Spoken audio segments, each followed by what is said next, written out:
Actually, we'll go right now. Okay, so what I'm gonna do here is I'm just gonna review some notes, kind of casually, using the most of these screenshots are of GTO Wizards, like AI solver. Hence the title.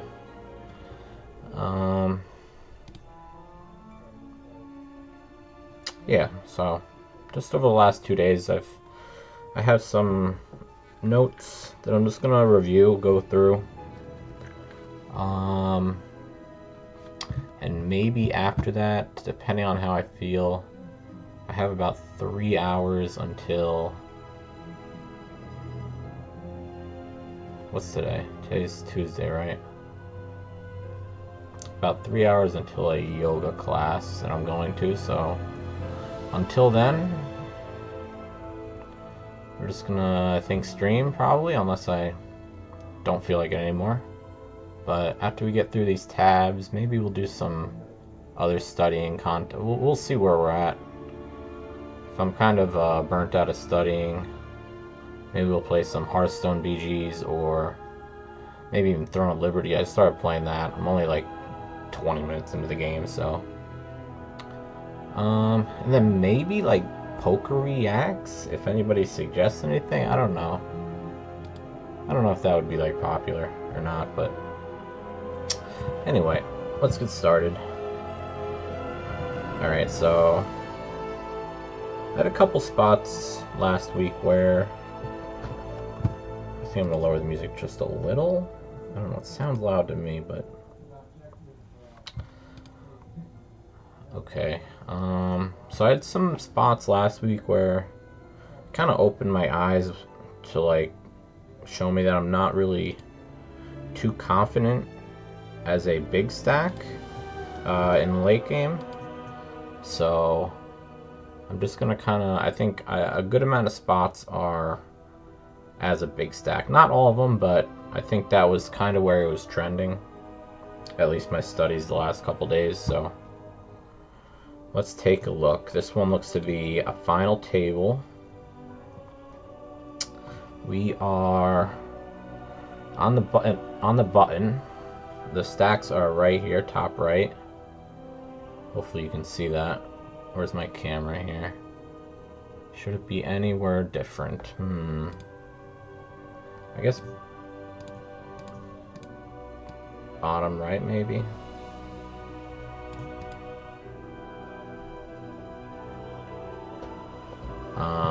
That's probably good. So anyway, cutoff opens here. These are the stacks on the top right. Cutoff is second in chips, and we're on the button with like a 2.5-1 chip lead over second place, so a pretty healthy chip lead. And this is kind of how we want to play. At least in theory. Yo, William Show. Thanks for the follow. Appreciate that. Yo. What's up? I am just going through some notes. Hopefully you enjoy. It's kind of casual stream. But Monday, Tuesday are my days off. Well, Monday, Tuesday, Friday, so I figured I had some good notes here and I felt like going live. What do you think of the music? Is it too loud over my voice right now? Or does it sound okay?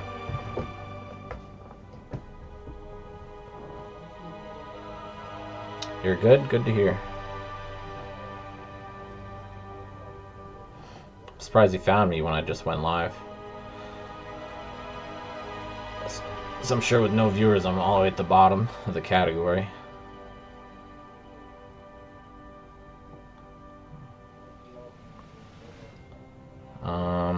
But anyway, yeah, so we are the chip leader on the button. This is a final table spot, and we're up against the second in chip open. And without even looking at my notes, I think I've had an understanding of the suited King X in the past, but I think after not reviewing it for a while, I would have like 3-bet not all in the suited King X here. I would have thought like the suited King X and the offsuit Ace X were my 3-bets, and then we can jam like the suited Ace X broadways. I would have thought Ace Queen off would like to jam too, but I guess not. It's kind of interesting. How long have I been streaming for? You mean today or like all time?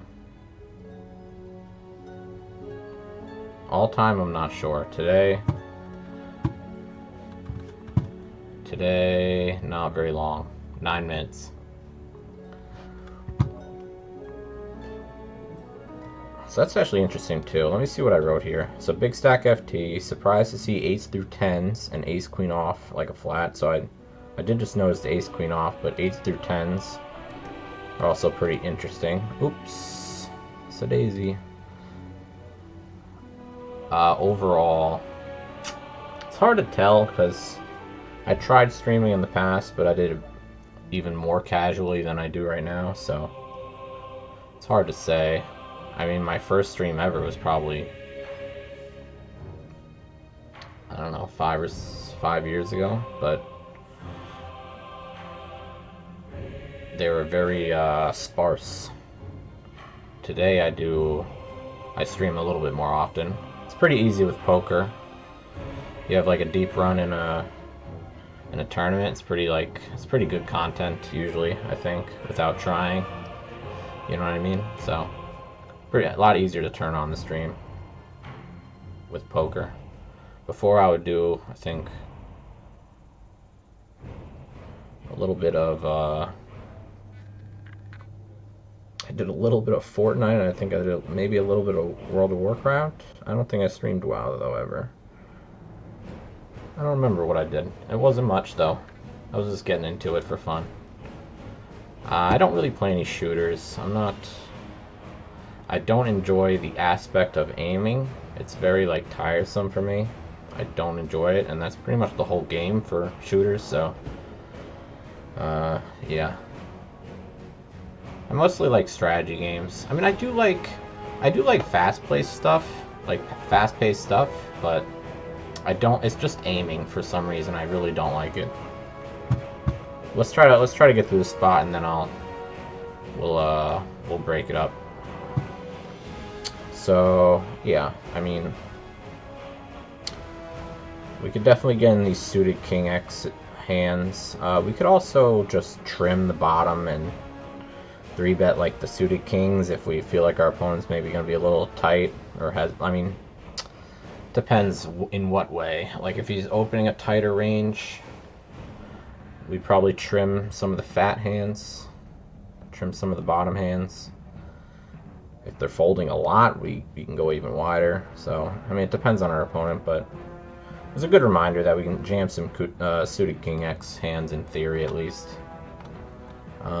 Yeah, jam more suited King X, 3-bet more suited Queen X and offsuit King X. Oh yeah, so even the offsuit King X, I probably would have never done this with any of these hands. So, like I said, if you know they're folding a little too much, these hands start printing, I would imagine, right? I mean, we can see, I'm sure none of the EVs of any of these offsuit kings are losing EV if we 3-bet, or yeah, like you can see on the bottom right, if my cam isn't covering it too much, raising to 4 big blinds is just 0 EV. So imagine they start folding a lot, just like it just does really well, or it does, you know, it's worthy of playing. Which game do I play? Oh, I stream poker tournaments, like MTTs.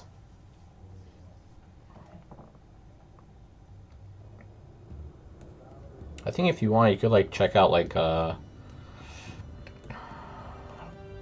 maybe below the stream or somewhere. You could check out maybe like some clips or past streams.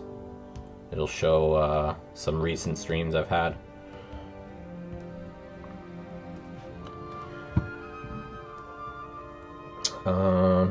Yeah, I think also seeing these bottom pocket pairs as better jams makes sense, because I imagine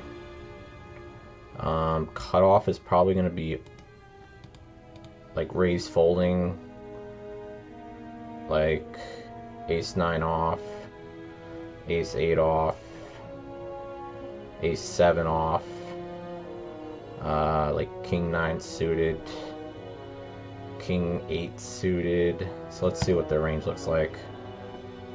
Yeah, so I was pretty close. So like that's why I think it wants to flat the nines, the 8s, even the 10s. Like we block like such a large portion of their folding range that it just plays better as a flat. And I mean, it's like, if you look at the EVs, it's not far off, but if you're going to be a solver and prioritize hands, I imagine that's how it's doing it. I mean, if you look at their range, we jam, they fold ace 10 suited, all these suited 10s, offsuit 10s, ace 9, ace 8, king 9. But if we have a hand like pocket 4s, we unblock all these folding hands, so now they can have them more often.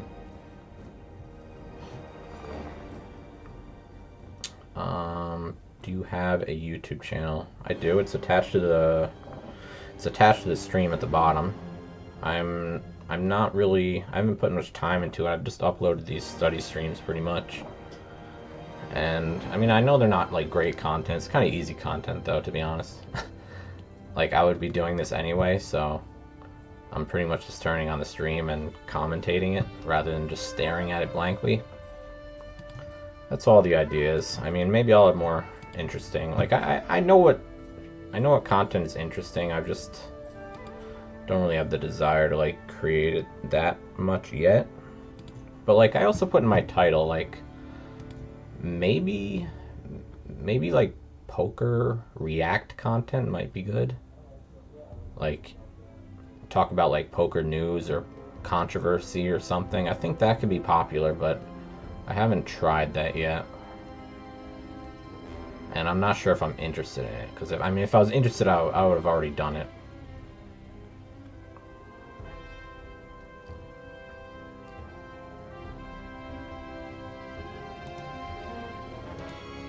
Well, that's cool. I hope that's working out for you so far.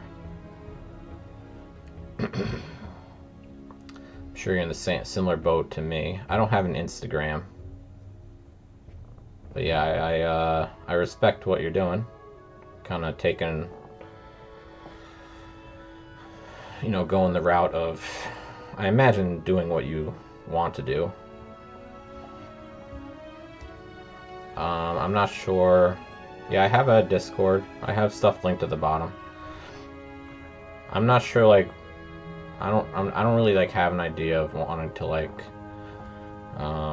put any kind of like investment into my stream yet, but I'm not sure either, so I'm just gonna try to get through this. I don't really want to talk about that much because I want to upload this and want it to be mostly poker content, at least for right now. Yo, what's up, West Tennessee Dave or Western Dave? How you doing? Hope your streams have been going well. I'm just doing some review here. But yeah, I think I talked about that enough. I think I talked about this whole tab enough, so let's just keep moving. So this next spot, we got 25% of the field is left. Is this another big stack spot? Not really.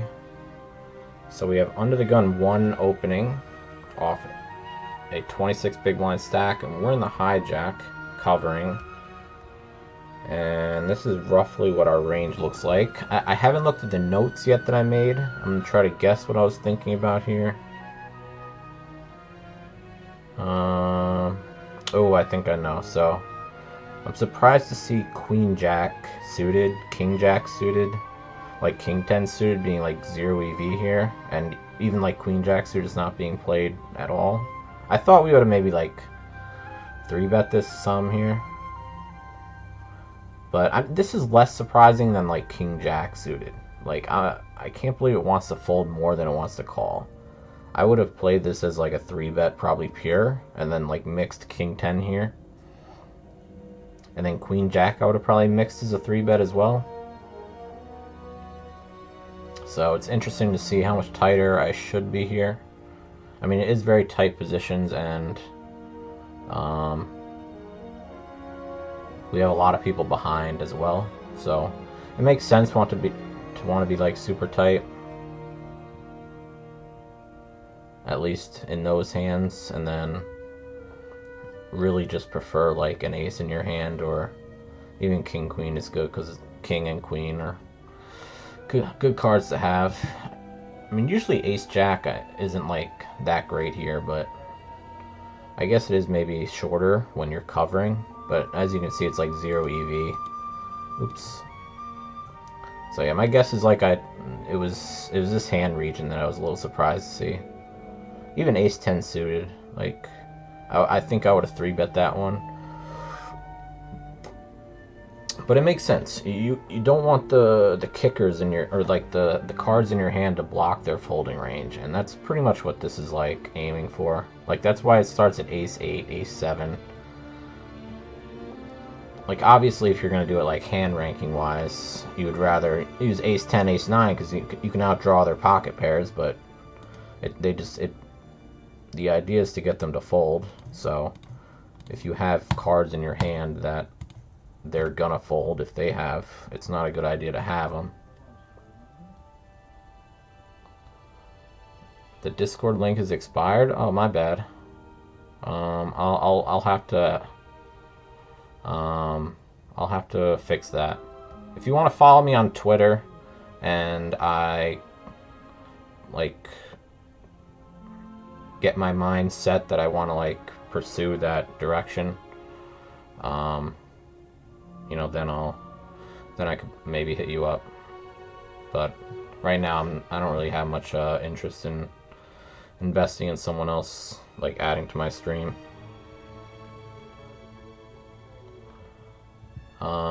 So what's West? What's up, West?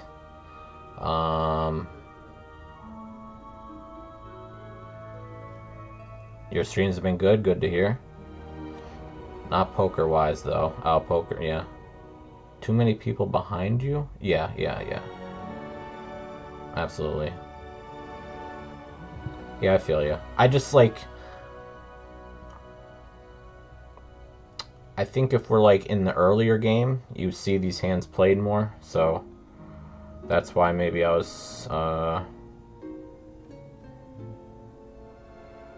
little confused. But maybe I'm just confused in the spot in general.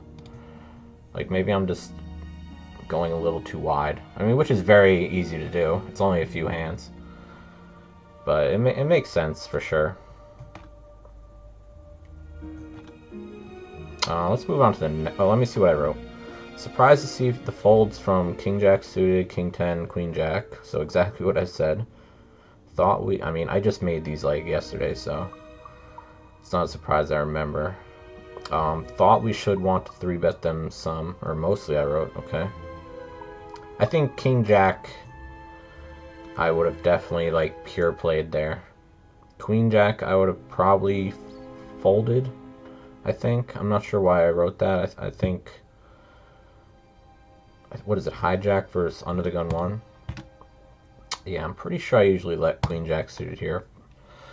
I let it go, so I'm not sure why I included that, but I guess that's what I was thinking at the time.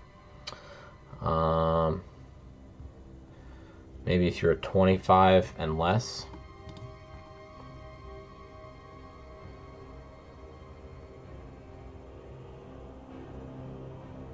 The under the gun is 26. You mean if I'm shorter? I think if I was shorter, I would want to play a slightly tighter range, because then my risk premium is higher versus the covering stack. But I could be wrong about that. what software are you using to look at the GTO Wizard? I have GTO Wizard.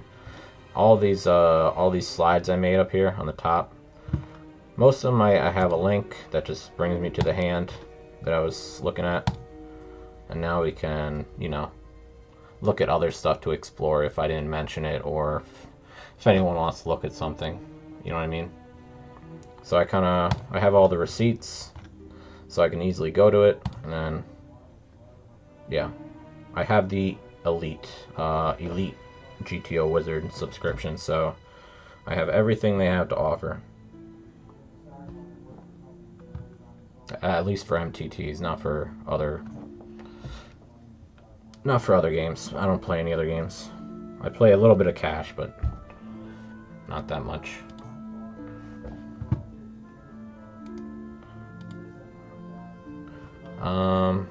So what was I looking at here? Yeah, I think I mentioned everything there, so I don't think there's a point of reading it. Is this from studying or from hand histories? This is a little of both. I was going through my last stream, and I was looking through at some hands because I was talking to one guy that I went heads up with.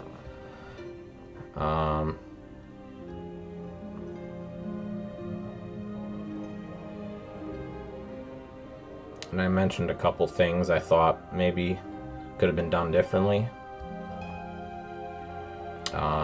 So I was just going through the rest of the VOD, just trying to go through some of my hands that I was a little uncertain about. And then I saved some hands from my HUD, and I put them in here. So if I don't have, like, I mean, I try to keep this folder empty. Some of these I don't, like, they could probably be in a different folder for save for later, like for further review, because a lot of them I went through already, but probably about half of these I still need to look at. But yeah, I put my saved hands in here.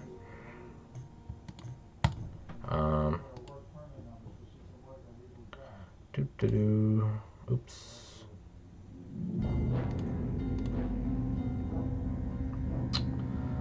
Okay. So this is another big stack. This is the next hand. So we're on the final table. Stacks are top right.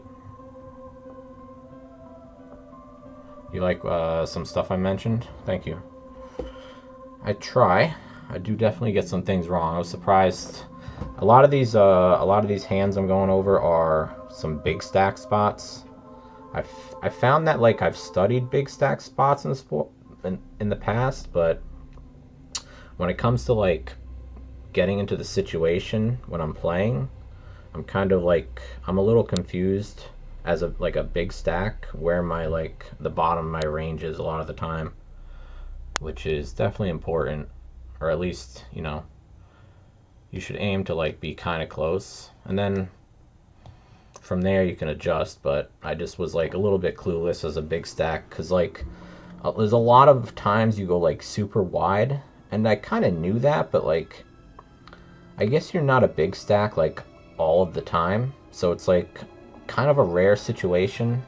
So, like, a lot, you know, the most common spots are, like, you know, pre-flop, and then it gets a little bit more uncommon, like 3-bet pots. You maybe like early game in the tournament is more common because you're always going to play that, versus like a spot where there's 10% of the field left, or even final table. So those spots are less common. And then you have the time when you go deep in a tournament and you're the big stack. So this is like kind of a low volume spot, or like it doesn't happen too often, so I probably went a while without, like, looking at any of these spots. So it's good for me to review, because I was definitely confused quite a bit when I had a big stack. And I got a few hands wrong, which kind of led me down the rabbit hole of trying to get better at these spots. You can count on one hand how often that has happened to me. What's that? Been like a big stack?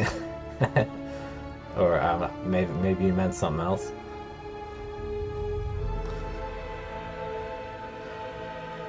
But yeah, so the stacks are on the top right here. We're in the small blind. Yeah, big stack in the end of the tournament. Me too. I mean, it's a rare occurrence, right? Like, not only do you have to run deep, but like you're one of the biggest stacks in the tournament. Like, that'll happen in small field events, you know, a good amount, but like if you're playing like a decent amount of large field events, it's almost like never happening.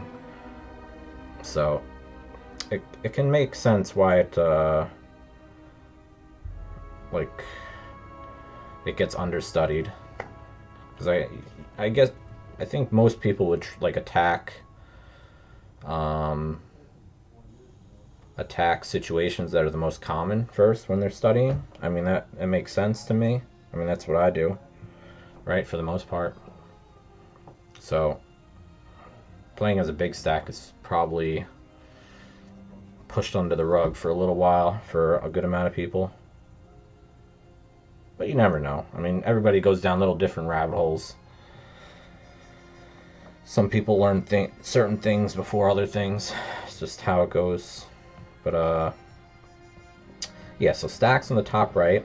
Everybody's pretty short, around like, yeah, it's an average. If you see at the top left, the average stack is 30, and we're in the small blind as a chip leader is 75. Okay, so I was before looking at the notes, I know I was surprised to see every hand played. Like 6 deuce off, 3 deuce off wants to sometimes fold, but like I would have folded like a good amount of these offsuit deuces and threes. So it's good to see that I can do this. At least when the chip lead is like, the big blind only has 22 bigs, so we have over 3-1 lead on them. So like our chips are very invaluable compared to them. So like if we lose 5 big blinds, you know, 8 big blinds, it's whatever for us, but for them it's a catastrophe, right? Like they're like the shortest stack. So, and that's the last thing you want to do with like a full table, final table, or how many people are left. Yeah, 8 people most of the time, a full table. That's usually when ICM or like risk premium is usually at the highest.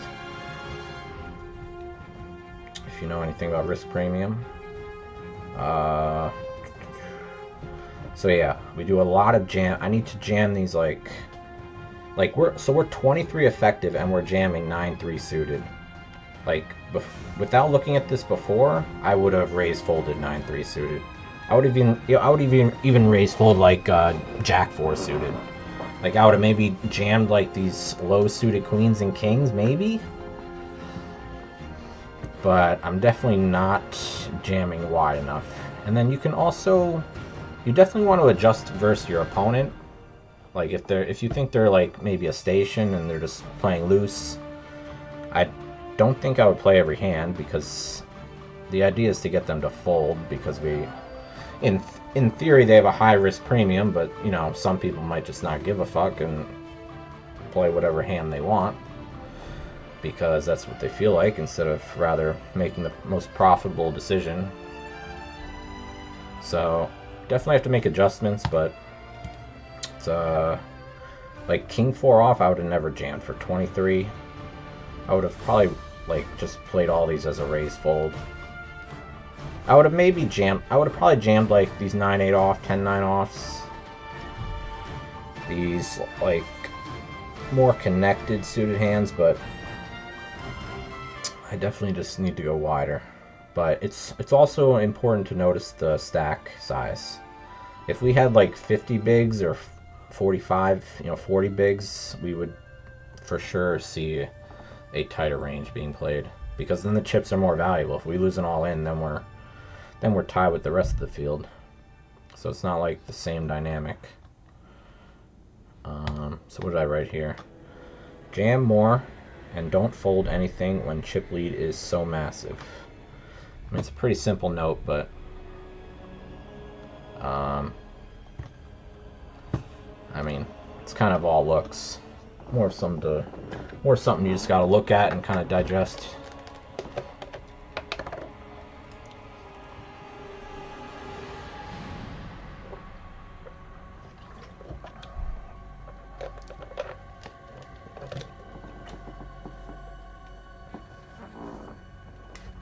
Yeah, we could look at their range, the big blind's range when we play at them.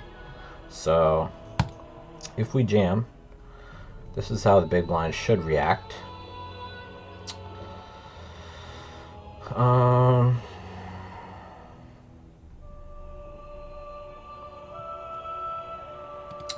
Now this might be like a theoretical calling range versus this range, right? But like, I would say most people aren't jamming this wide. So I would definitely not call like a lot of these bottom hands.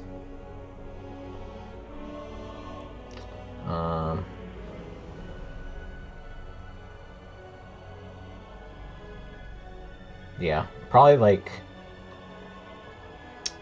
I mean, it really depends on the person and what you think how their range is made up, but I'm thinking like ace 8 might be the bottom versus most people. I wouldn't even call king queen.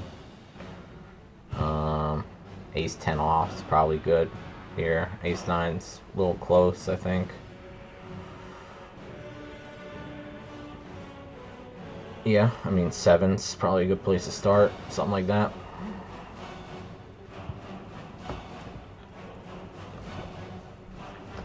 Yeah, I mean they fold 86% of the time, so if I jam my 9 deuce suited, they're folding 9 out of 10 times, or 8.6 out of 10 times.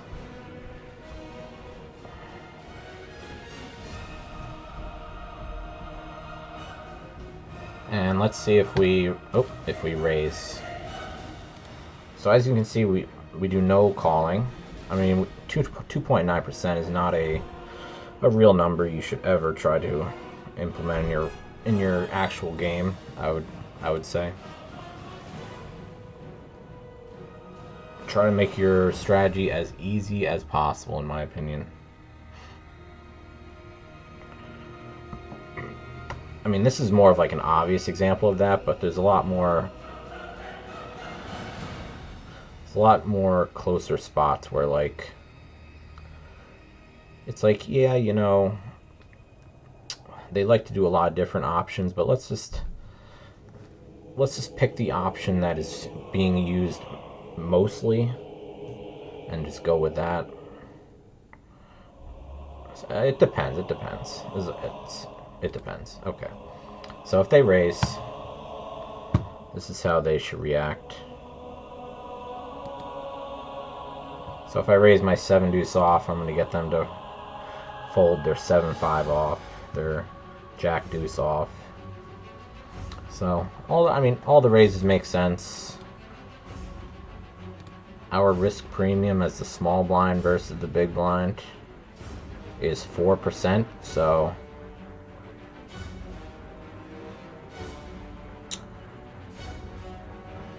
that's very low for a final table. As you can see, there's some big numbers up here like 18% or 15, 12, whereas the big blind versus the small blind, which is our opponent here, they have a 15% bubble factor, or risk premium bubble factor.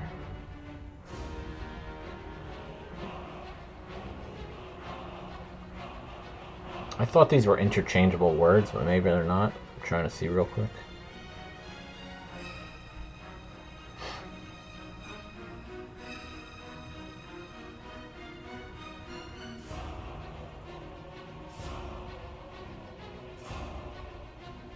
I mean, they seem pretty interchangeable.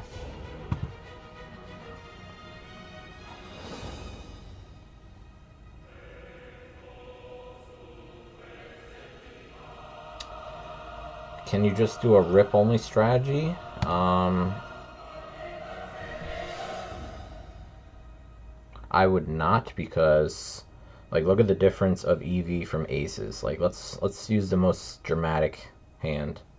So if we raise to 2.5 here, the EV of that is 0.72, if you see on the bottom right. I know my cam is partially covering, but you can see every combo of aces is worth the same, so it doesn't matter. And if we jam aces, it's 0.5. So you're literally, if you jam aces over raising, you're making a 0.22 mistake, which is roughly like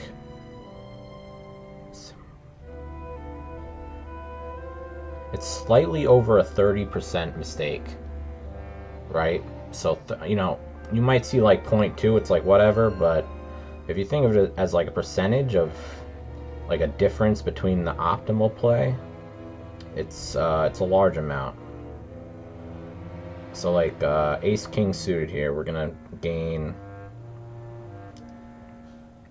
0.06, which is about a 15% gain in EV by raising over jamming. And then, you know, it's nicer to raise a hand like 7-3 off, because if they jam, we could just fold, right? And it's kind of expressed that way in the EV.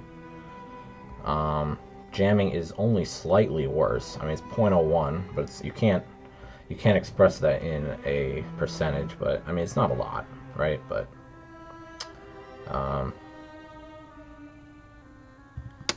I mean, we get a lot of folds from raises, and we can apply a lot of pressure post flop as the covering stack as well.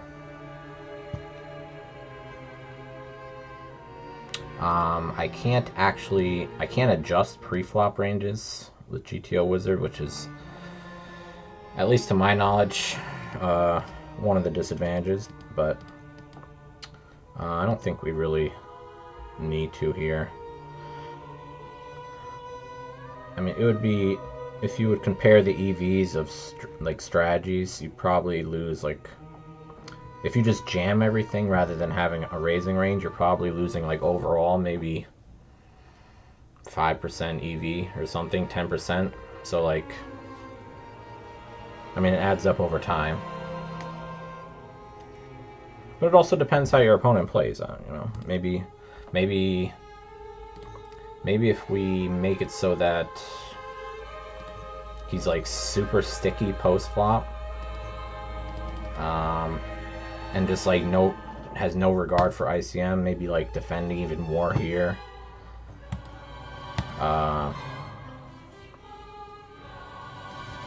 Maybe he has like really large like post flop sizings, which make it like really hard to continue or play post flop.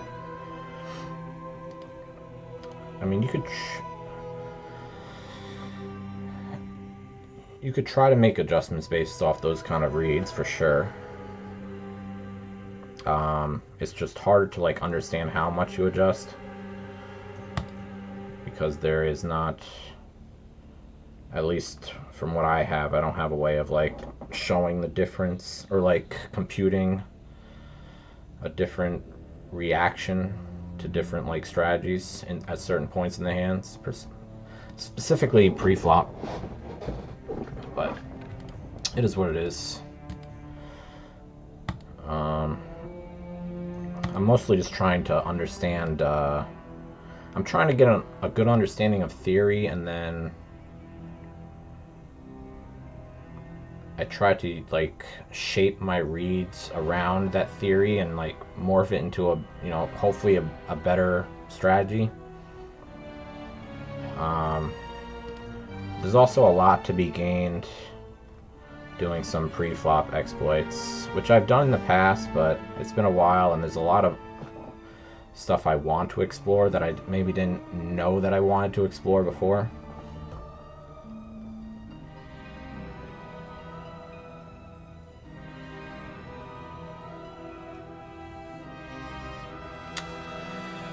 What do you want to see? Do you want to see the difference in EV between jam, like 100% jam versus having a non-all-in raise?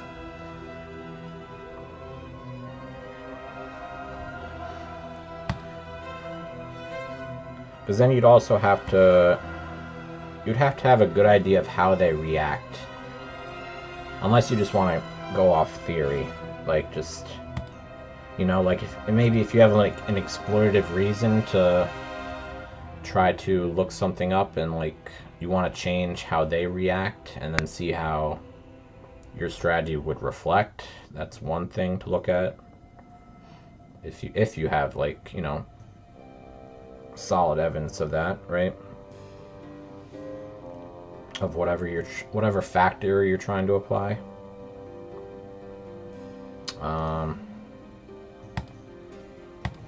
Yeah. Okay. So let's take a quick look at this again. So for 22 or 23 effective from the small blind, this is our range as a massive chip leader. Let's try to get it through our heads a little bit.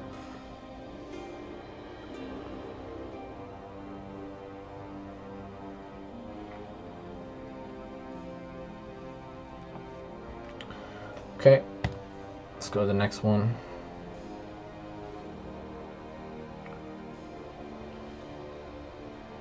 Oh, yeah, to simplify it. Yeah, I know what you're saying. I see what you're saying now.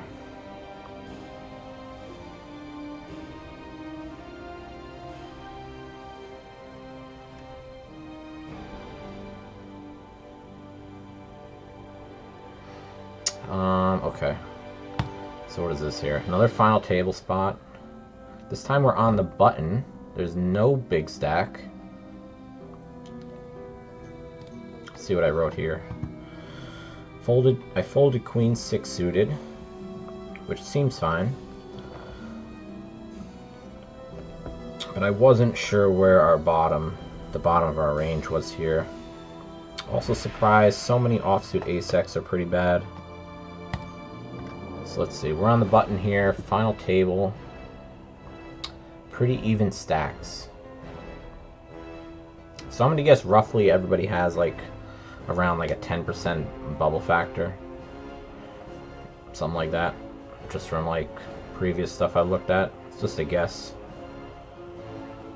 Obviously the covering stacks are gonna be a little lower, all the covered stacks are gonna have a little bit higher.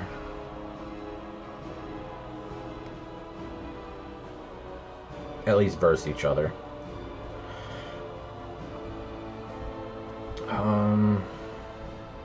So yeah, I had queen 6 suited here and I folded, so it's a 0 EV hand, so it's not that big of a deal.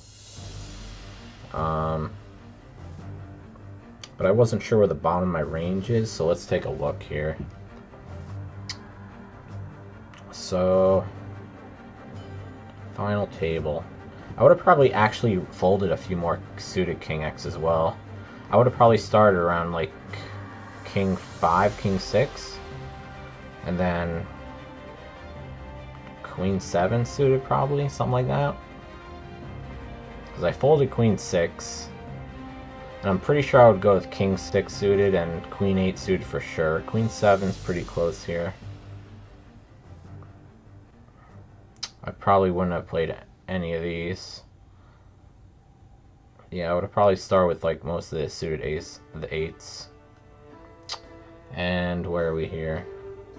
We're on the button with 24 into 2 covering stacks. I wouldn't have raised Jack 10 off, Queen 10 off, King 9 off, which was surprisingly decent, depending. I mean, this is in theory versus very aggressive blinds, and they're still playable, so I would imagine versus population they're playable, usually. For the most part, my bottom on the button here on FT in this kind of situation was King 10, so it's kind of good to see a few more hands that can possibly get played. And then we can, you know, adjust versus how the blinds play, how the table dynamic is.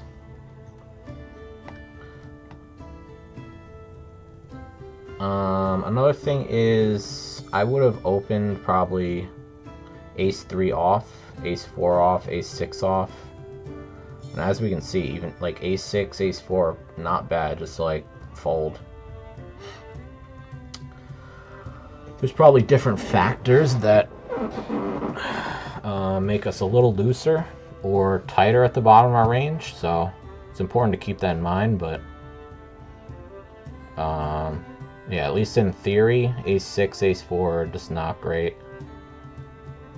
And I would have opened ace-3. I would have folded ace-2. I would have probably folded ace, or I would have played ace-3, or depending on the blinds, probably. So I was a little wide here with the ace-x. I was a little tight in the offsuit broadways and the suited hands. Pocket pair wise, I definitely wouldn't have played 4s here at all, which is definitely fine. 5s is pretty close. I think I would have played that though. So I think that's really it. Yeah, surprised so many offsuit ace-x are pretty bad.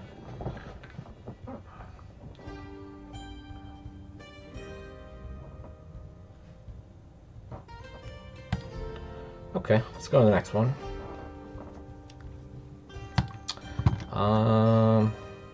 Final table again. Another pretty flat stack distribution here. Everybody's pretty close between 19 and 29.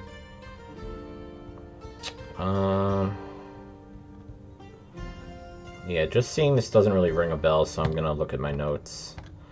Folded king 7 suited, wasn't sure on our bottom. Okay. So I was in a hijack here in a similar spot. And I folded king 7. I mean, it's not game breaking. But we could definitely play, you know, even a little wider based, depending on like the table setup. But we do have 4 people behind, so we want to be pretty sure of that read, I think, if we're gonna make too many adjustments. But I don't think folding is fine, especially if it's like a soft table. If they're really active, if they're like willing to get it all in like a little looser than they should. I think if it's a very tight table, then you probably play even more hands.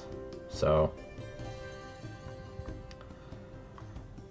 I think this is a good place to start from, and then making adjustments based off other information is good. Hijack, let's look at our range here.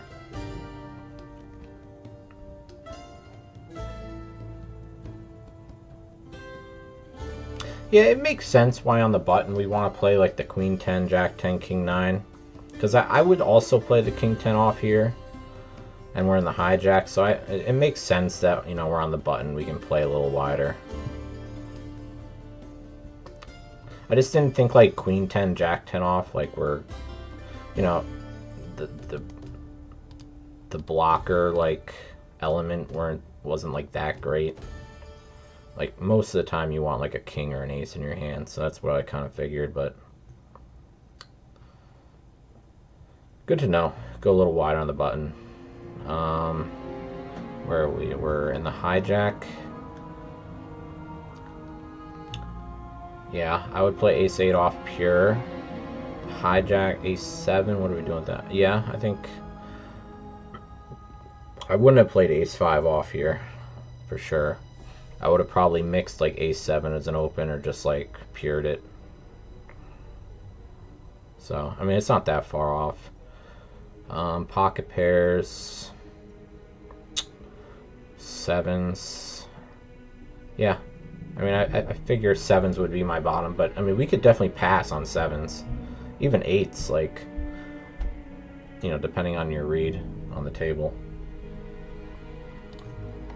Or the blinds, or whatever's like significant in that situation.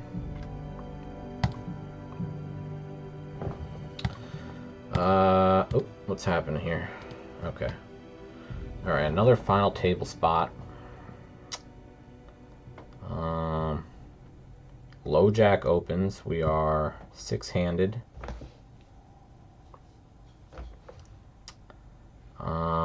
Another pretty flat stack distribution here. So low jack opens with 22, and in the big blind we call it 20. So we're effectively 20, and without looking at my notes, let me see if I see anything that stands out. So I guess jamming the suited aces are always dependent. I think it's better versus an earlier position open to jam these than it is later position. I think later position likes more of the suited broadways and like this, like the strong suited stuff, because they have more pocket pairs that'll raise call. Whereas like low jack, their bottom is probably sevens here, maybe even eights. Probably eights. No, they're probably putting sevens. It's just a tighter range, and I think that's what you kind of see. You see like the suited ace-x jam versus tighter ranges, and when it's a slightly looser range, you see more of like the suited Broadway kind of hands. So that's all I was trying to point out, is that the suited aces get in there because I think it's a pretty tight range from low jack. And we do get in there with like a few of these suited hands, but not like many. Like if they're gonna play a raise call from the low jack with nines, jack 10, queen 10, all these hands that have two overcards and are suited are not bad if called, right? Especially like queen jack. Especially queen jack. Like you get called by ace king a lot. You get called by tens, nines a lot. Doing pretty well against a lot of hands. Ace king off, ace queen off seem pretty obvious. I mean, you could slow play ace queen off for sure. I mean, it's the tightest opening range at the table pretty much we're up against, so it's not like ace queen off is like a slam dunk here.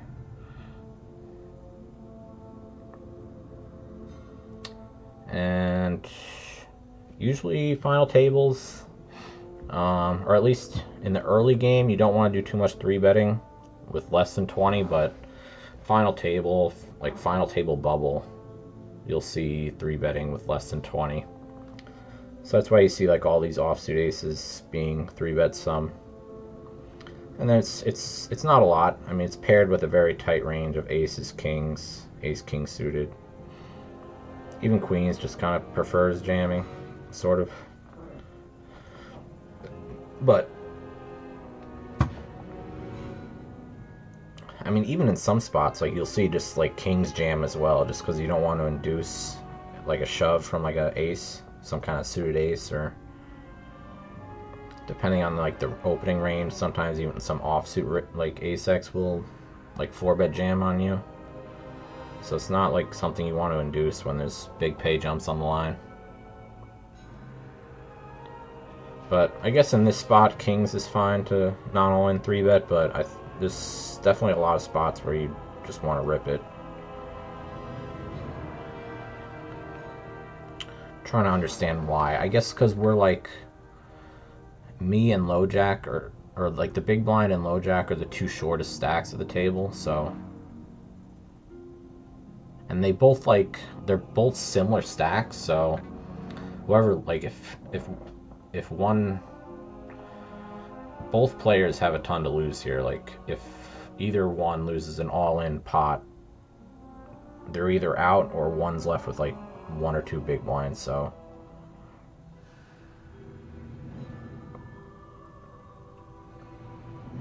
It's definitely like the big blind can be a little bit.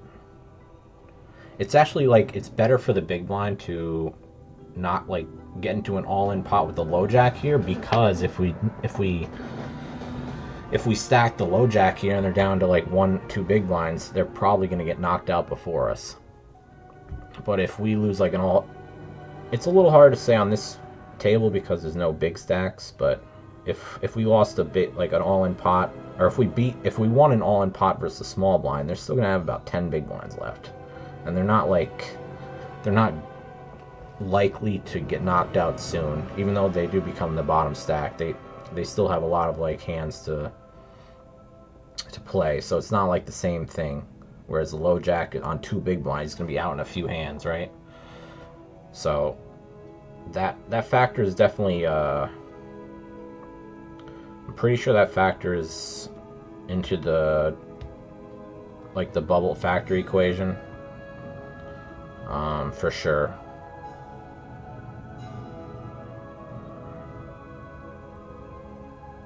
I forgot what I was trying to tie that together with. Something with kings here. I don't know. It's not really worth going into. You 3-bet non-all-in kings, you jam kings. It's whatever, right? What's the difference here? Probably nothing, I would guess. It's really aces that gain value from 3-betting. Kings is... I mean, it gains 0.08 non-all-in 3-betting here versus a jam. Jam is actually worse than call, which is interesting, but let's say we're either going to jam or raise non-all-in. 0.08 is how much here? 0.08. It's like a 7% decrease in EV, which isn't great, but it's not terrible. Aces, on the other hand, is pretty bad. If you just jam aces here. Pretty big difference. I mean, 0.37 is like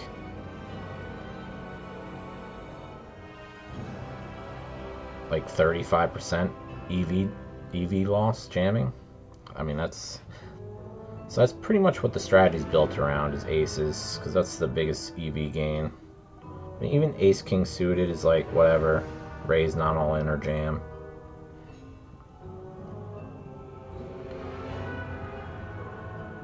Ace king off, it's kind of whatever as well. Queens, whatever, so let's see. I'm gonna guess bubble factor for everybody's roughly around 10, 11, 12, something like that. Yeah, 11, 12, 9, 10, 12. It's usually the number you see when it's kind of a flat distribution of stacks.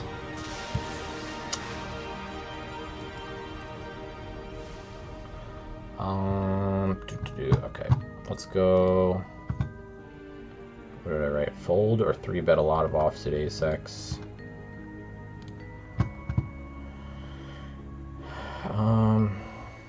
Yeah, I mean, I'm pretty much doing these already, so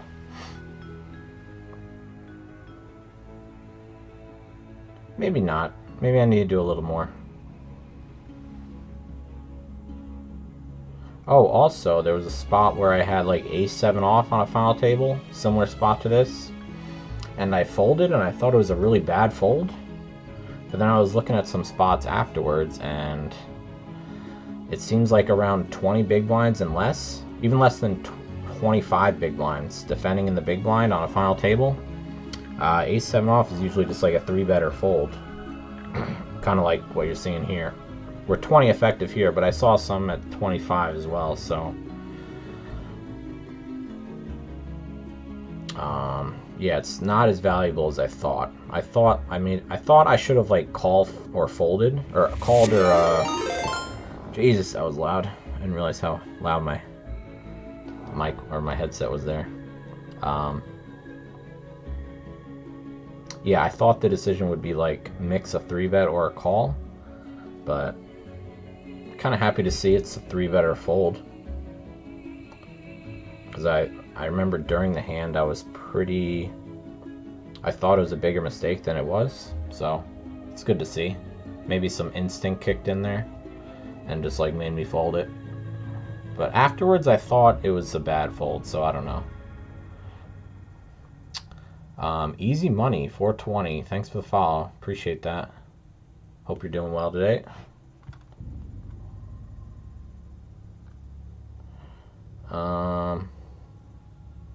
Yeah, let's and then you don't really want to defend the suited hands that can't really make a straight. I mean, the queen highs are exceptions now, just because queens and kings are like good enough high cards where we just like outdraw a lot of pocket pairs.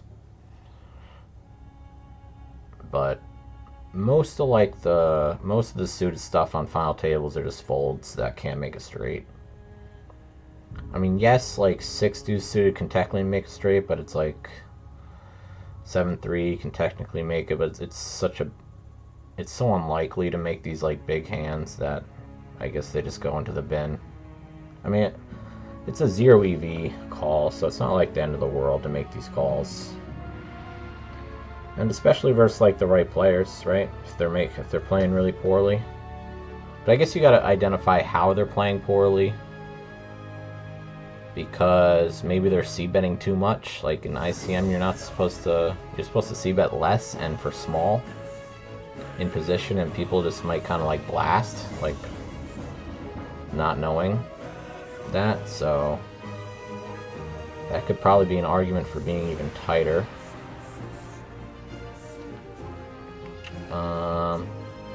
If you think they're really tight, like post-flop wise, maybe not pre-flop range, but like post-flop wise, they're not bluffing enough, they're under bluffing, they're not c-betting enough, then we could probably defend a little wider.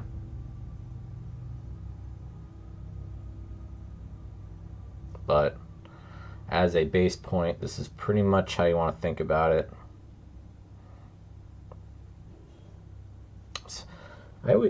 Three deuce suited gets folded a lot, which I'm surprised, because I mean it makes straights, but it doesn't have anything at the bottom end, so I guess it kind of. But like 3 deuce is worse than 4 deuce. I don't really see how that makes sense. I would feel like you'd make more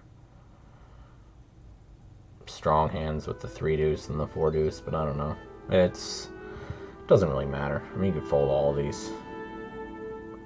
Let's just go on to the next one. Ooh, this looks like a tight range. I'm gonna have a sip of iced tea. Give me a second.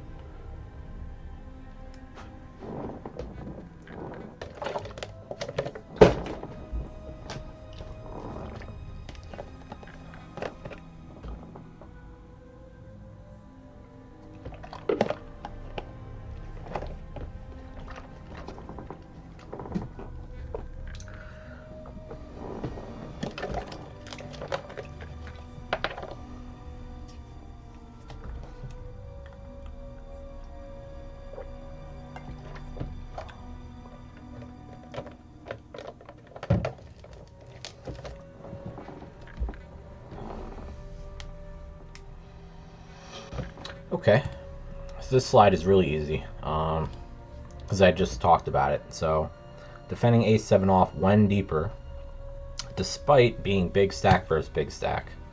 So the last one we just looked at was 20 effective in the big blind, and we were either folding ace-7 or raising it, right? Now we're 32 or 33 effective versus the low jack, who is the chip leader, and we're second in chips, right? So we have the most to lose it, and it's like at this table here. Getting knocked out would be disastrous for us, being in second place. Because obviously, you know, most of the time you can expect to get a pay jump if there are shorter stacks than you.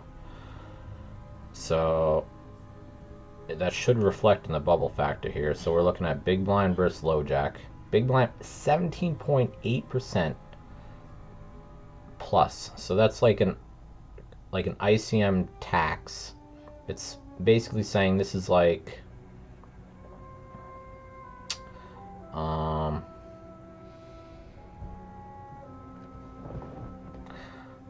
essentially it's like compared to chip EV, we want to play, we have like I don't exactly know how to properly explain this percentage. It's just that the higher percentage, the more pressure on us to survive, pretty much. So normally when you see like a higher percentage, you're gonna play tighter, especially like in the 3-bet range, right? So we are big blind versus low jack. So out of anybody at the table, we have the highest percentage, Okay, the low jack versus us is still going to be high. Okay, low jack versus big blind is 15.3, but it is lower than us, and they don't bust if they lose a hand in an all-in, but it is pretty close. I mean, they only have 2 big blinds that they survive, so we're pretty much in the same boat. But the fact that he has 2 big blinds left in an all-in pot is literally a 2.5% bubble factor difference, which is pretty decent considering you're only talking about 2 big blinds. But that's the value of still being alive. Maybe you fold a couple hands and somebody gets knocked out. Maybe you double up a couple times, then somebody gets knocked out. So there's a good amount of value in being able to stay alive. But yeah, so from the big blind versus the low jack here, we're at 17.8. And we are effectively 33 big blinds deep. And because of how high the bubble factor is, we want to flat call kings. We don't want to get all in with kings here. Why? Because double, like, you know, winning the all in is great, but losing is just way worse. And we have 4 stacks at the table that are shorter than us. So most of the time when you see like big stack versus big stack, their range is usually going to be like aces and ace king suited and kings. In this spot they don't have kings, but like a lot of the times you'll see kings in there also. But it's usually like aces, ace king off, ace king suited, and kings is the only hands you really want to put more money into the middle here with. And consequently, because of that, how tight we are, even though we're only 33 effective, the solver wants to raise to 11. That's a 5.5x raise sizing because of how polar our range is. So you'll see in other spots, maybe from the big blind here, we're gonna like raise like 10s plus, ace queen suited, will be like kind of our like value range. So it'll be wider, and because of that, you'll normally see like a 7 big blind, maybe 7.5 big blind raise here. But because our value range is literally just aces and some ace king suited, it becomes a lot more polar. And the more, anytime when you're betting, usually, the tighter your betting range is, oops, I didn't mean to do that. The tighter your betting range is, the larger the bet usually wants to be. So like you'll see that post flop as well. Like if you only want to bet like 30% of your range on the flop, 50% of the range on the flop, you're usually going to want to size up like over 50% bet size plus. Sometimes you're going to see like, you know, if a lot of the times if you see like every hand in your range being bet, depending on the board structure, or the board texture, I mean, you most of the time want to bet small if you're betting like your entire range. There are exceptions like early position versus like big blind on like low connected flops. Let's say like 9-6-3 rainbow. I'm pretty sure you just want to overbet your entire range. But that's a combination of like range plus board. But most of the time, if you're betting your like entire range like on the flop, it tends to like smaller depending on, you know, ace, king, queen high boards. Usually bet pretty small. But let's say you're from early position and the board is like, you know, really bad. It's like 8-7, 8-7-5. You're gonna want to do a lot of checking, and even though the board's really good for them, you do want to size up because you're not betting a lot. So I was just trying to explain the correlation between like if the more or less you raise or bet, the when you bet less, it likes to size up, and if you're betting more, it likes to size down in general. So that's why you see, even though we're at like 33 effective, like you would think 11 is just overkill, right? But because of the way the range is made up, I guess it really likes to go massive here. Which is kind of like, I don't really implement these kind of sizes when I play. I'm working on it. I'm getting a little larger in these like tighter spots. But like, I would never make it 11 here. Like, it just, like big blind versus low jack, what would I do here? So normally, like earlier in the game, I'd make it 8 big blinds. So on a final table, now that I know I size up, I'd probably make it like 8.5, maybe 9. So like, I try to size up a little bit, but making it 11 just seems like overkill. I don't know though. I understand where it's coming from though, but yeah, it's definitely an interesting concept to grasp and execute. But I guess the more you look at the spots, the easier it gets.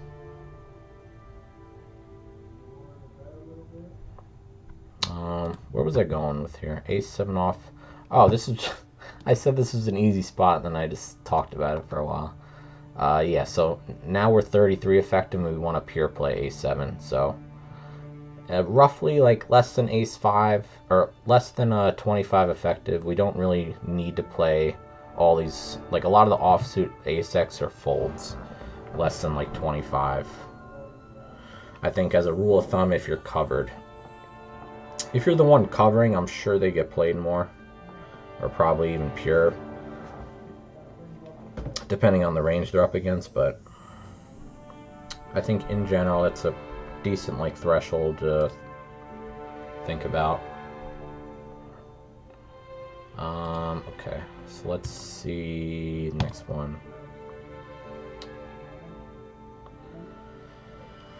And if anybody has like anything they want to add, or maybe questions that they're unsure about, feel free to ask. This is very casual, so I don't expect to be right about everything. I'm not trying to put out a lecture here. I'm just trying to review some notes and relax.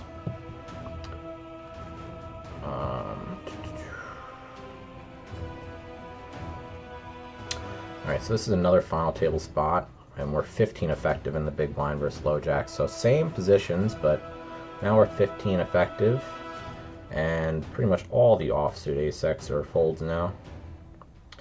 And like I said before, like when you're deeper, like final table bubble, you're gonna see some 3-betting less than 20, but it's really only aces, so make bluffing like dependent on the opponent. I would say I would pretty much bluff anybody except for someone who's really sticky, or just like not folding a lot of 3-bets.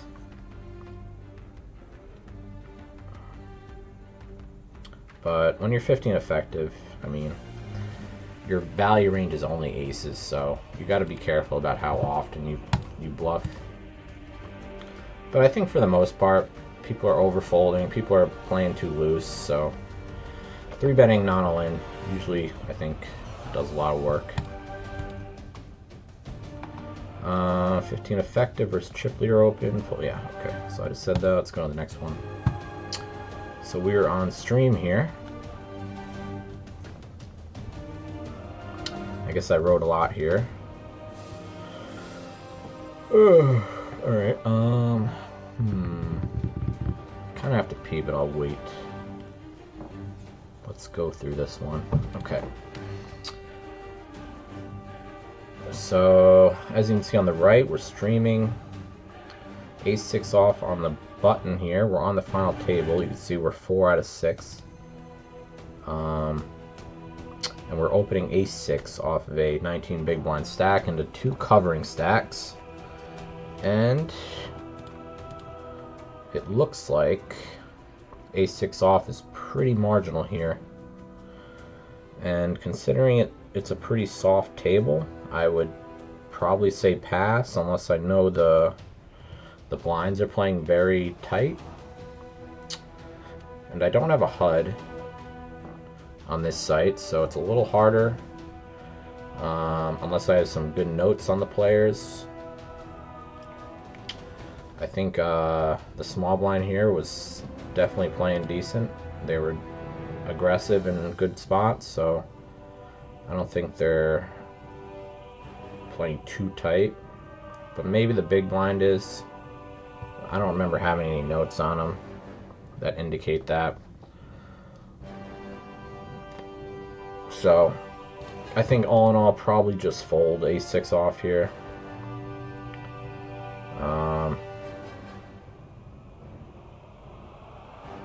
I mean, you would think like that any ace on the button is great in like an ICM situation, but I guess when both stacks cover you and the table is pretty like flat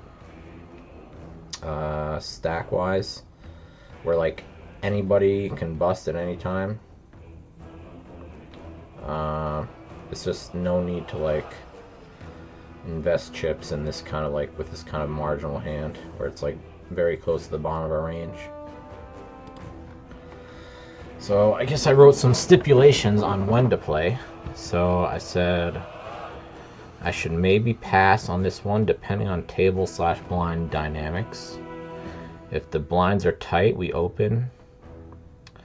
If they're aggro or decent blinds, plus the remaining of the table is soft, we should just fold, I would think.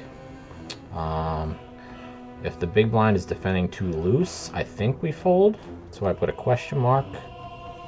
I mean, I think we gain a lot just by, like, the whole point of raising this kind of hand is to have a hand fold. If we know we're going to get called, this hand sucks, right? So if they're calling too much, probably just fold this kind of hand.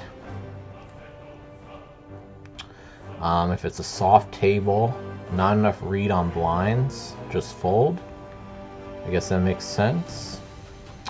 And if it's a loose or aggro table, fold because collision likelihood, question mark. So if everybody's playing very aggressively, or, you know, above average aggressiveness, and people are going all in maybe a little too loose, it's probably better to avoid playing marginal hands because it's even more likely that we're going to get a pay jump because of how aggressive everybody's playing. So I think just holding on to our chips for a longer amount of time, just like seeing as many hands as possible and getting some pay jumps, is more worth than opening a marginal hand at this point. So I think that makes sense. So yeah, I probably should just fold this one next time. But as you can see, like EV wise, it gets played some, so it's going to be a 0 EV play. So it's really just dependent on your read and how much EV you think it's actually worth on this table, or on the table you're currently playing.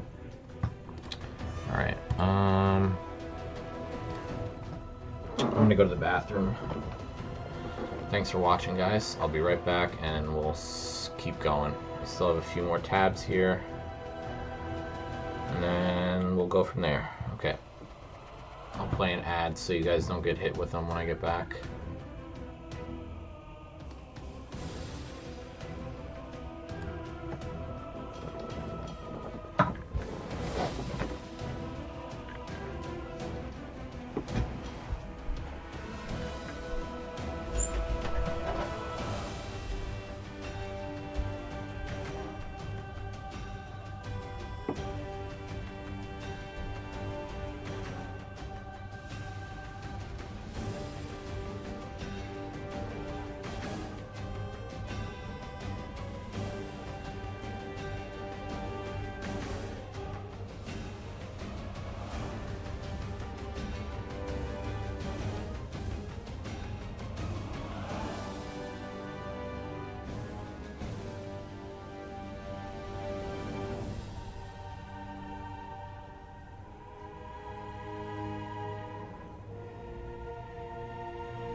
Okay, thanks for hanging out. Alright, let's see what this one is. Oh, this was a spicy one. I remember this already. Alright, so what happened here? This is a 3-bet pot, button versus cutoff. This was a saved hand, probably like level 1. I think it was on ACR. So what happened here was the button only 3-bet to 3x pre-flop, and we're 120 effective here, or 130 to start. So he only 3x's it in position, which is very small. 130 effective, you should be going like around 4x, maybe even larger from the button, because the button, similar to the big blind, has like a lot of flatting, so when you do 3-bet, you kind of want to size up more, like you tend to want to size up from the big blind and the button when 3-betting. I think people, at least me, like it was more obvious like we 3-bet larger from the big blind, but only recently I was kind of understanding that from the button we want to go larger as well. But let me get this light on.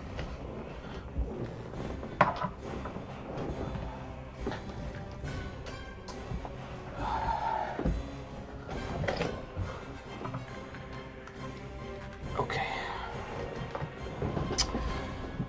So yeah, that was the background. He 3x's me, and I call with king queen off.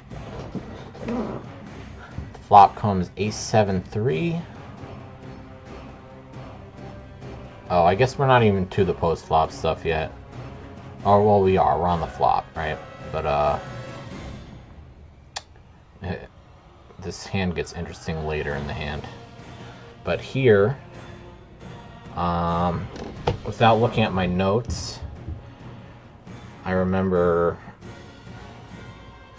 So most of the time in 3-bet pots, in position, I will base my flop strategy based on like if they are like how much they're defending versus 3-bets. If they're 3-betting, like if they're very tight versus 3-bets, I tend to want to check a lot, because most of the time I'm trying to like exploit them pre-flop, so I'm bringing a very loose range to the flop, whereas the defender is bringing an even tighter range than theory to the flop. So it's like a double. It's like two forces like complementing each other. Like I'm going too wide, he's calling too tight. So on the flop, like most of the time, you just want to check if they're folding way too much 3-bets. But yeah, anyway, this is an ace-high flop, and in theory, so the AI likes to choose like an optimal sizing, which I've been loving. Like it's made post flop so much easier for me since I've started using this. And they have like different options. So like you could input sizings and it'll build a strategy based on the sizings you want it to use. But what I love about just one size is you think about your the flop, you think about your range, and you say, if I'm gonna bet here, what size is preferred based on the ranges that are in play plus the board. And that's how you're like, it's so much harder when you're like, oh, I want to bet, some of my range 25% of the time. I want to bet part of my range 66, or not percent of the time. I want to bet part of my range 25% of the pot. I want to bet some of my range 66% of the pot on the flop. So I'm going to divide my range up this way. I got to make sure to have these hands in this range, these hands in that range. it makes it most of the time it makes it very unnecessarily hard for yourself if you're like playing multiple sizes post flop. I mean, there's some spots where it makes sense. For just like off the top of my head, I'm thinking about like flush boards and flush runouts. Depending on like the combos, sometimes you, like as the aggressor, sometimes you want to get all the money in by the river with certain flushes, and other hands you only want to like, what I'm saying is there's specific situations where splitting up your sizes makes more sense, but especially for the flop, I think splitting your sizes on the flop is a bad idea. I think this strategy is superior. Just like understanding the ranges at play, and then understanding what the flop is presenting, and like how you want to, like, just looking at this board, I know in position is going to want to bet 40% because most of the, like, all three of the cards are pretty much connected. If the 7 was a 9, I guarantee button's going small here. But that's not, this is a 3-bet pot. I'm talking about heads up. Maybe we shouldn't, I'm going off on a tangent about something else, so maybe just go back to this. What I was doing, I was talking about the suggested bet size, and then I went off on a tangent. Okay. Yeah, let's not do that. I like it in general. Well, it makes it very simple for me, and we'll keep it at that. It also makes sense to think about. But yeah, the note I wrote was need to consider checking more in position 3-bet pots, and this is like, I'm speaking like within theory. Like if I'm playing a good player, I should be, or like someone who's reacting at least up to this point well. Like if we're reaching the flop and both players are playing pretty close to like theory, I think this is like just a spot where you need to know like how to play. And I think, because I mean it wants to check 51% of the time. It's not like it wants to check like 20, you know, and then like if you bet 100% of the time on in a spot where you want to check like 20%, it's not like that big of a deal, but it literally wants to split it here. So you know it's like you know both options are very viable when you see this, and you definitely need to think about how you want to separate your range here. So I think a lot of the times in position here, ace high board, I just tend to see bet like 25%. I do know like the middling boards are really bad here, like 10-9-8, 9-8-7, those kind of boards. Like button wants to like pure check, cutoff wants to lead a lot. So I'm aware of like different board textures, but I just need to, I tend to bet too much in position in 3-bet pots. But I have been more aware of it lately, especially versus tight players. I know not to c-bet, but that's a little bit different than what we're talking about here.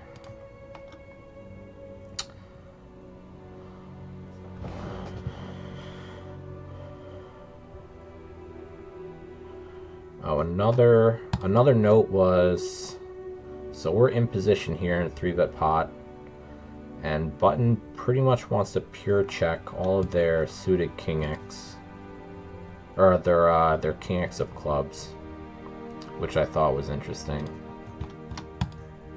But it wants to bet like the weaker clubs. So that's kind of like, you know, if you're thinking about building your checking range, you know, king X of clubs is a good place to start. That's a lot of hands.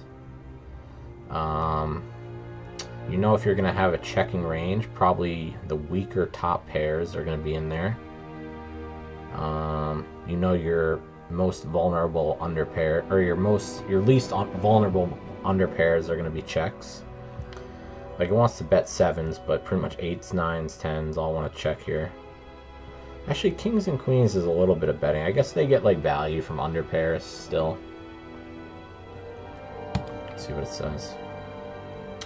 So yeah, like kings or queens with a heart isn't a bad check or a bad bet, but a lot of these hands are in your checking range. I mean, checking 9s, right? Like, I would think 9s is kind of vulnerable. Like, I immediately tap. Like, if I bet 9s here, you know, you immediately fold out like queen jack of diamonds, like king 10 of spades, right? So like, I would think 9s would be bet here, to be honest. Not that I'm really gonna ever have 9s that much here. What is it? Oh, it's button cut off. I'll definitely have 9s here. 130 effective. I'll probably have it more than this person has it, or this range, so maybe I should reconsider that, but I would have probably like mixed 9s as a 3-bet from the button versus cutoff. Depends on how much they're raising, they're opening. Lots of different factors.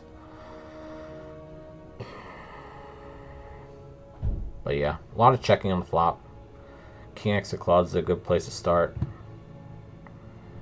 Probably offsuit broadways without blockers to the 2 flushes on the board. So like, I mean, it's kind of weird. Yeah, I mean, king of diamonds, 10 of spades, pure checking. I mean, that makes tons of sense. Those are the kind of cards you want to attack. You really, like, if I'm bluffing the flop here, I really want them to have king 10 of diamonds, queen jack of spades. So, makes sense to want to check the broadways that block those hands. Let's see what else here. And that was it. Okay. Let's go to the next one.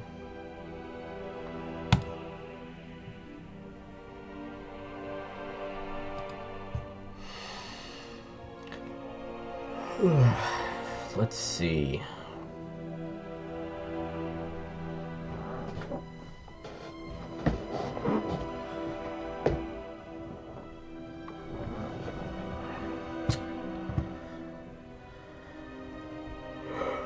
Okay, another really flat like stack distribution on this final table here. We're in the small blind, 19 effective.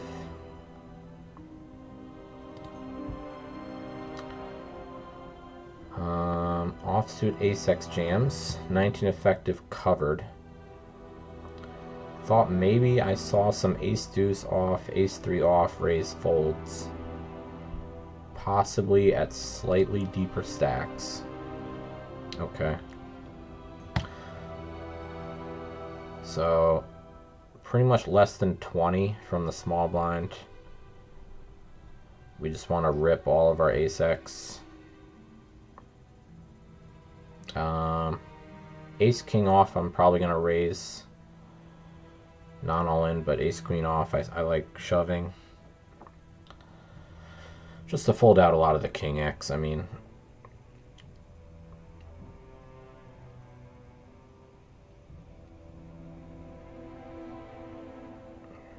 That's the nice thing about ace-king. Even ace-king offsuit is not bad, like as a raise, because there's no like, they have, it's the 2 highest cards you can have. Like ace-king compared to ace-queen is, there's an overcard to the queen. So even though we're offsuit with ace-king, I usually like taking it post-flop. Try not to like not all in it as much as I can. Obviously there's tons of spots where you don't have the option to do that, but like in a spot like this, I'd rather just not all in raise, and then I don't know. Most people I'm gonna have like a post flop edge on, I would assume. So if anything, I think, I don't know if that applies that much, like, on final tables and stuff, just because, like, post-flop is so, like, it's like solvers want to do everything to avoid post-flop.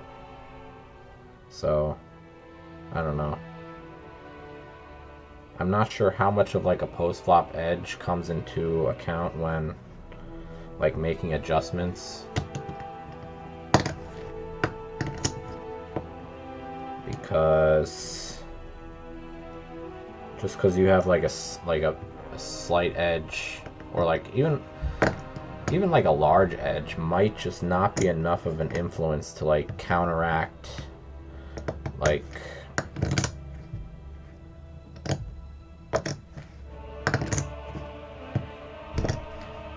the other elements of at play and with ICM. Like ICM just might be like heavily overwhelming any kind of like post flop edge you could have, or not. Like, I'm not really sure. And I mean, GTO Wizard has post flop ICM now, so I definitely need to do more of that.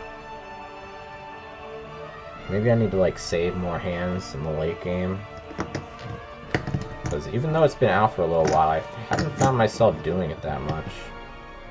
Like,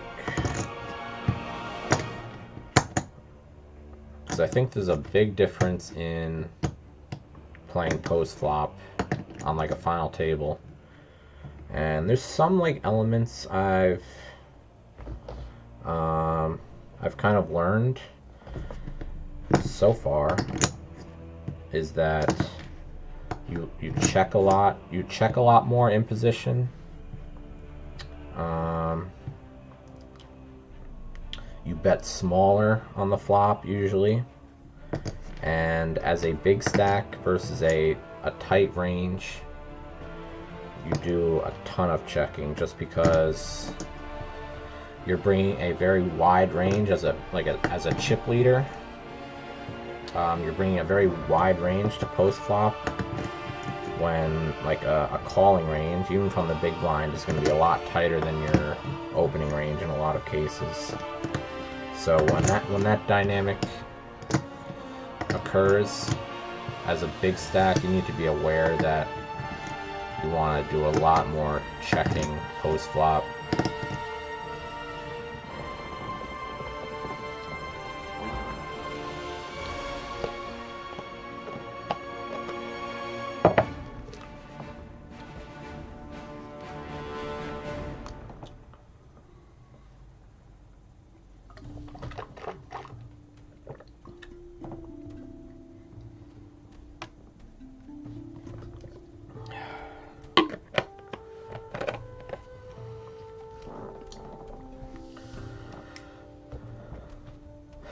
Okay, so anyway, oh yeah, we just talked about this one, so let's go to the next one. This is another chip leader spot. We're on the final table, and we are the chip leader. But even if you're not the chip leader, like let's say the chip leader changes depending on like who's folded. So like if low jack had 100 big blinds in this spot and they fold, now the small blind is the chip leader, right? So it's worth mentioning. I mean, it's kind of obvious, but anyway, so we're the chip leader in this situation. We have a 3-to-1 advantage over the big blind. We're on the final table, big pay jumps, final 6 players, and for 23 effective from the small blind as the chip leader. We kind of looked at a similar spot earlier, but we're jamming a lot, and we're pretty much playing every hand. In the spot we looked at earlier, we were even playing all the offsuit deuce X hands. But if I remember, we had a 3.5, 3.5 to 1 like chip lead over the person, like the small stack. So it's like a slightly different dynamic. Oops. So it kind of makes sense why we would want to start playing every hand when we have even more chips. But yeah, I think I was just like, I would raise fold these a lot. I would play like 10-3 suited, Jack 3 suited as a raise fold here. Normally, I would probably rip like the. Actually, yeah. Previous to this, I would also had some flat calls because my thought was that over 15 big blinds, you want to start flatting, but I think that's only as a covered stack. So if the stacks were reversed here, and we had 22 big blinds in the small blind, I think we would see a good amount of flat calling. But because we're the covering stack, we want to use that as to our advantage and put pressure on our opponents. And we want to throw some chips at them that aren't very valuable to us, but for them to call, they have to sacrifice very valuable chips. So it makes sense why it shifts to pure raising, but I need to, again, get that through my head when you're covering by a lot, that you just need to go bananas and put pressure on. So yeah. Yeah, I didn't really have any note here. I just wrote jamming heaps for 23. But yeah, let's check it out actually, because I just mentioned if we swap the stacks, I bet you there would be a good amount of flat calls, so let's find one here. Just to kind of confirm that we're not talking out of our ass here. Oh, so this is like exactly flipped, 23 and 63, literally exact stacks. And now we play almost pure flats.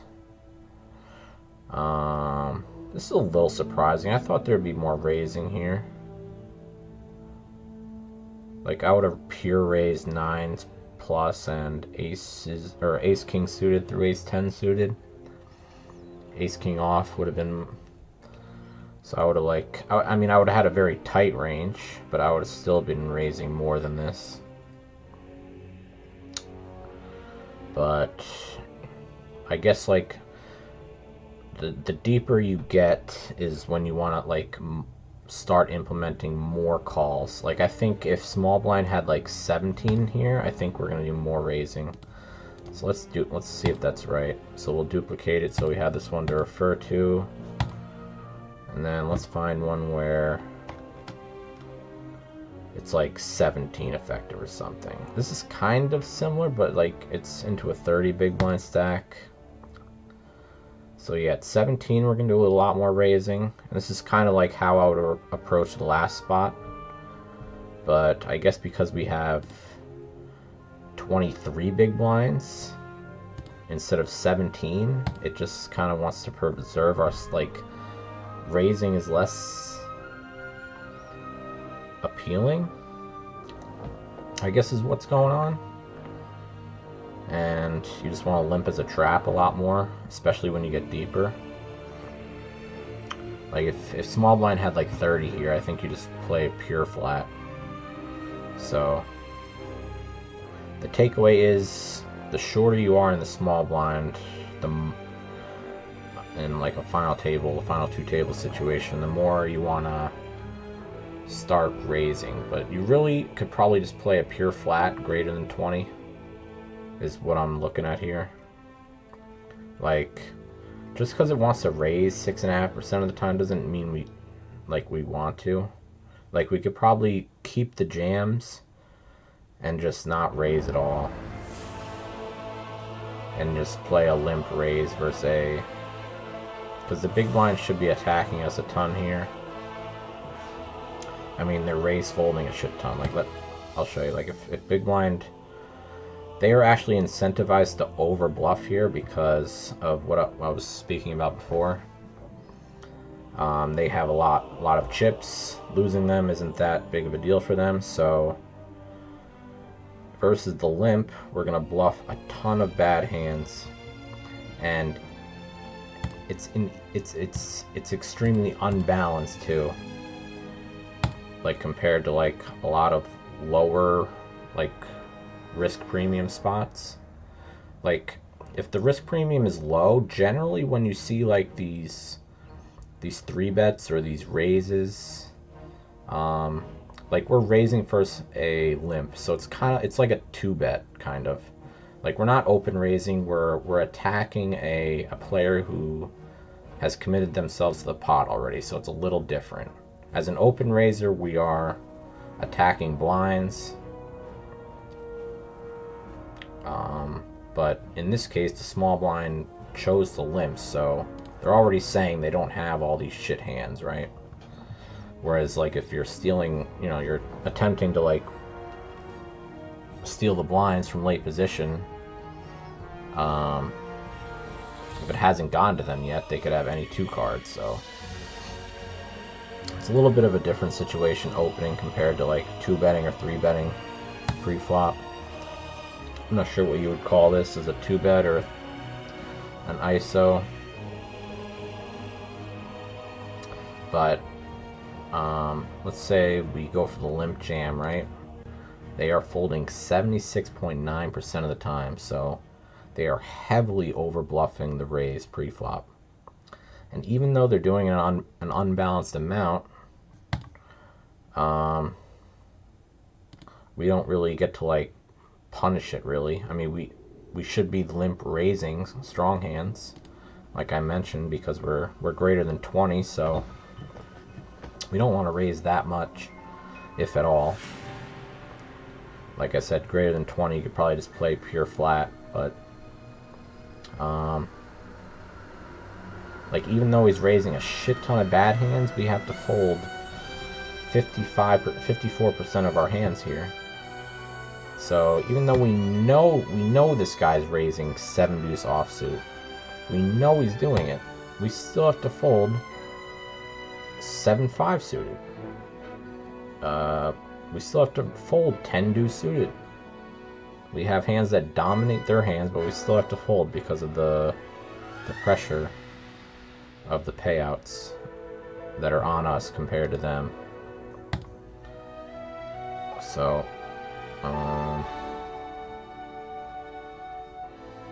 yeah, I mean this is a pretty good display of that, like how unbalanced it is. Only 23% of the hands that they raise are actual value hands. I think I talked about that one enough already. And then yeah, less than 20 we start to raise more, which was kind of how I wanted to approach the first spot, but I guess now we know the threshold's probably around 20.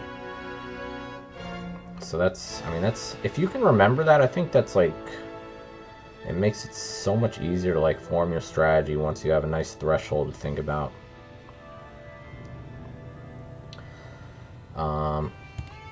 And it's pretty easy, right? Like, if we ever have greater than 20 big blinds in the small blind, and the big blind is a covering stack, like they cover us, we just pure limp. We don't have to think about anything else. If you're less than 20, then you start thinking about raising, even if you're covered. And that's, I mean, it's kind of easy to go from there. Then you just think about what hands make sense to play based on your studies or whatever, or just your, you know, sometimes you just have to do your best to like make it up on the spot. Sometimes it's how it goes. You're not gonna know everything. All right, so let's move on from that.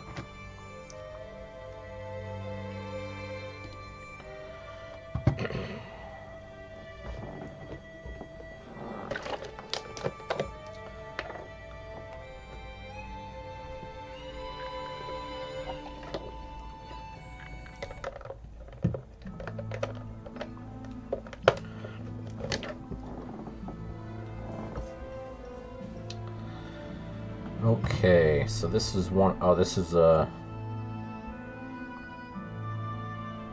wait. Oh, so we looked at this one already, but we were just looking at the flop.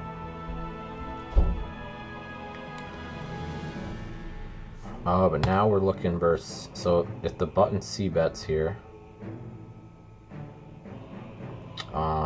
this is our response in the cutoff. And I went for the check raise with the Queen of Hearts. In hindsight, oh, I was trying to explain that this guy only 3x'd pre-flop as a 3-bet when we're 120 effective. So try to keep that in mind, because I don't have his stats though, but like I assumed he's maybe going a little like too wide with his 3-bets. So even though like King Queen with the Queen of Hearts doesn't seem strong enough to play in theory, I think if I had a read that like he was 3-betting too much, I think this would be a fine check raise. But there was a lot of things that I probably did that were like suspect in this hand. Because I mean, you don't play that many like when you're a tournament player, you're not playing like over 100 effective that often. So even though like I've done my studies with post flop deep stacked, it's definitely like a rustier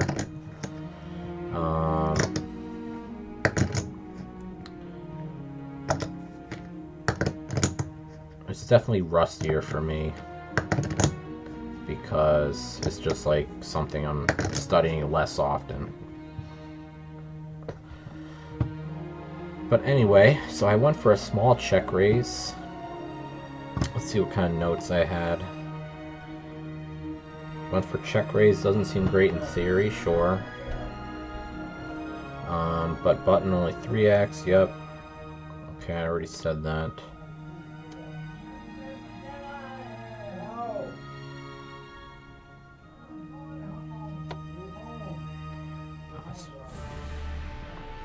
Sorry, I'm a little distracted.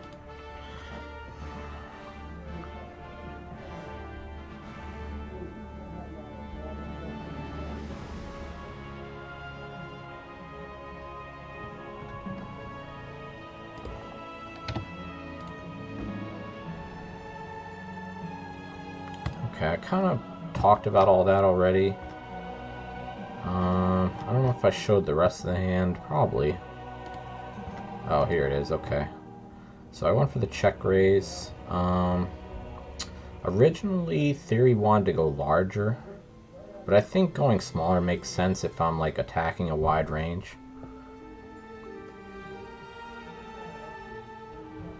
But I mean, it's good to think about either way. I'm not really sure what I would do next time, if I should size up or... I mean, I think it's fine. But I think the solver originally wanted me to like raise it to like 21 or something here. Which makes sense, because we're really deep, so... I mean, if we're raising with a value hand, we want to try to get all the chips in the middle. I mean, it's not really supposed to happen actually that much when you're out of position. In general, like a lot of pots out of position don't get to a point where you can be all in unless you set up like some kind of check shove on the river or some kind of check raise in a previous street. It's hard to build the pot as like the post flop aggressor without a check raise that reaches like an all in by the river. Because in general, like, you don't really want to overbet that much out of position. So it's hard to like get all the chips in the middle if you're not overbetting the turn.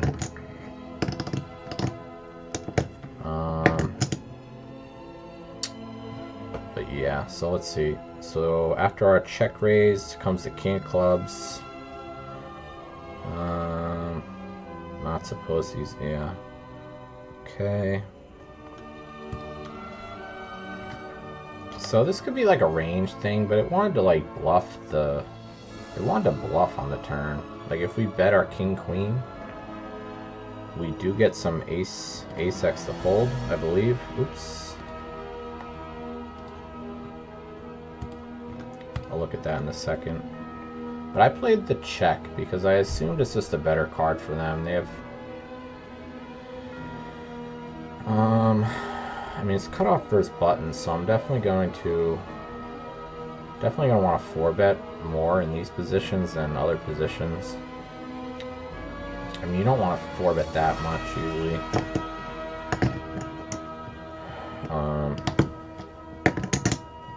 When you get really deep, but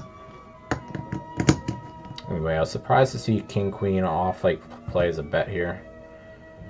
If you chose to like bluff it on the turn or on the flop, but I decided to check. I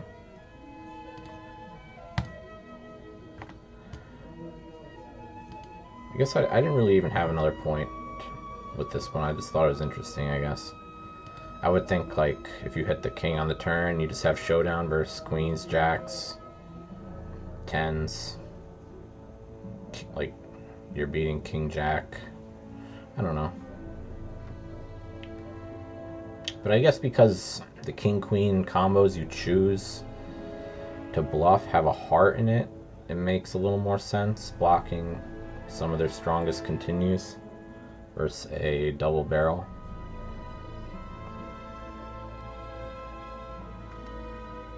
Anyway, what was I going to look at here?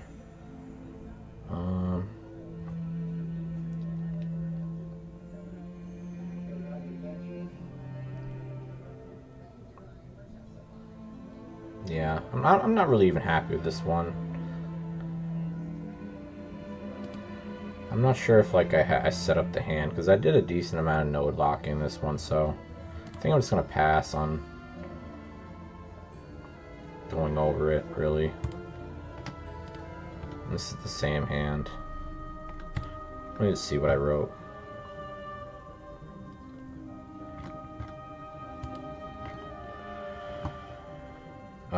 So I made some weird play where I check shoved the river here.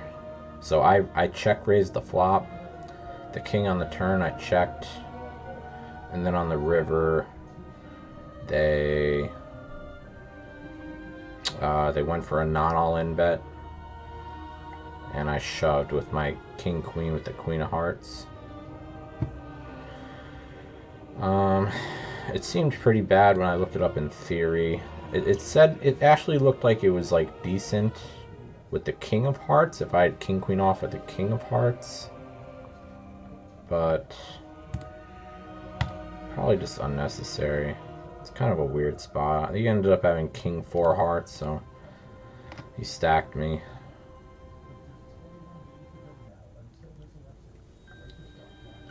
I mean, it seemed okay when I did it in game, but as you can see from these, like, it depends how you build the ranges. But you can see on the right, if you do have king queen off with the king of hearts, it's actually a profitable bluff shove, depending on how you build the rest of the hand. But if you have king queen off with the queen of hearts, it's pretty much just a punt, which is what I had.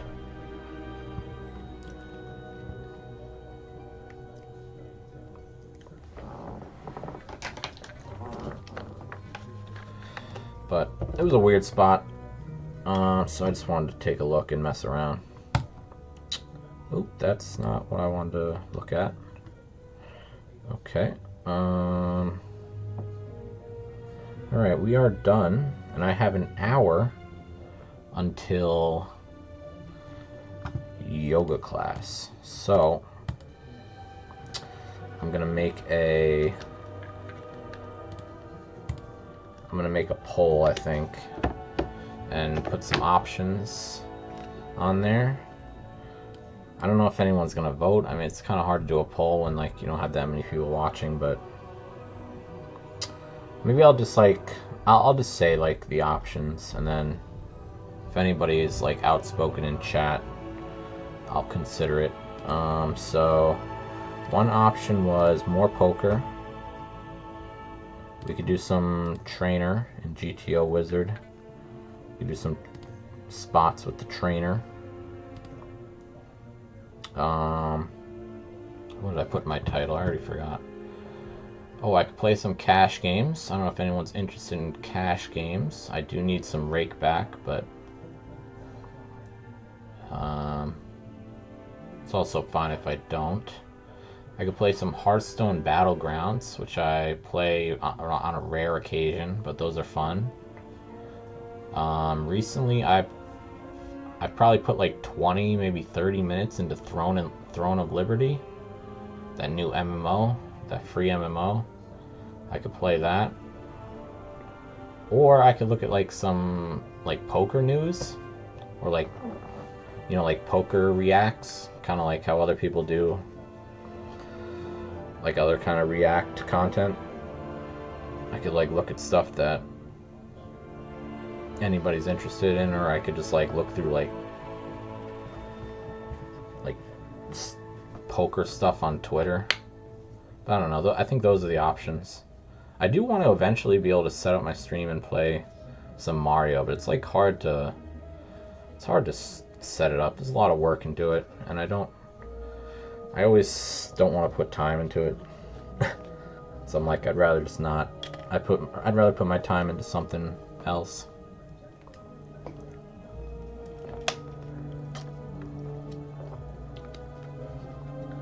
So did anyone in chat like any of those different options, or should I just pick something?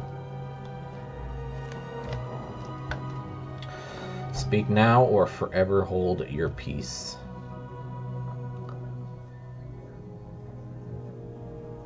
Because I was thinking maybe like adding a stream every Monday or Tuesday, and just do like different stuff, whether it's studying or games or like poker react content or something.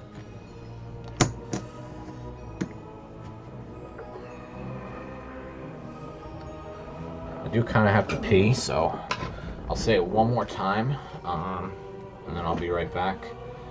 So our options are cash games. We can play some cash games. We can do some trainer work in GTO Wizard. We could pick, you know, whatever spot we feel like looking at. We can play some Hearthstone Battlegrounds. We can play some Throne of Liberty. Or we can look at some poker react content. Alright? Or something else. If you have a different idea, let me know. I'll be right back.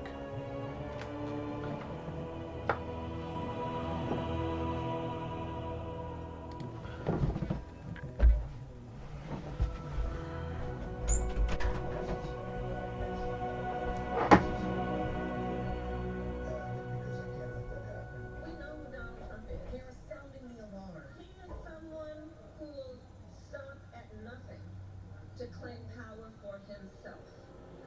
And you don't have to take my word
Hey, what's up, Easy Money? I appreciate that you liked it. Hope you have a good day. Thank you for watching.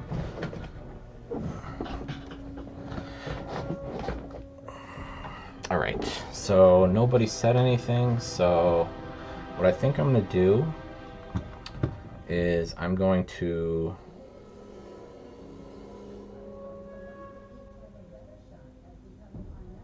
what am I going to do? I thought I knew what I was going to do, and now I'm second guessing.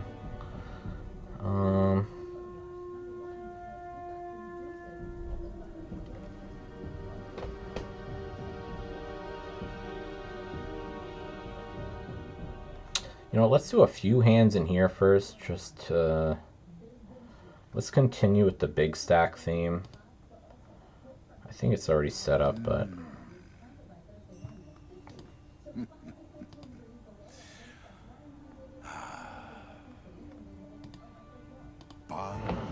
Okay, so it's gonna filter to only big stack spots.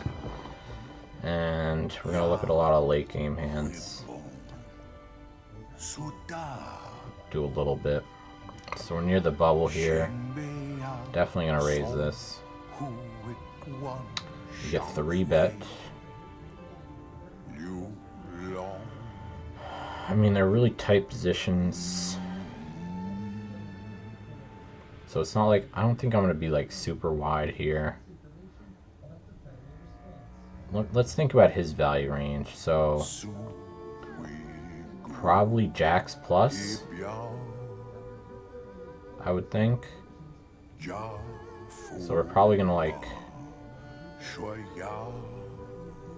jam like king queen suited and a lot of suited ace-x into him, which is my thinking. But do we want to jam this one? We could 3-bet non-all-in here.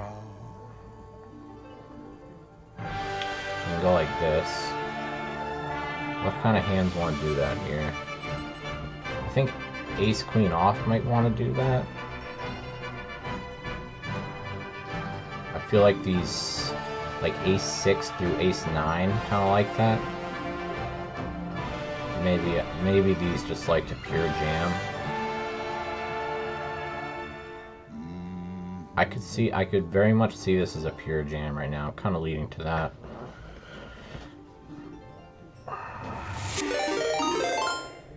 Yo, fix ping, please. Alright, I'll try to fix my ping, buddy. Thanks for following.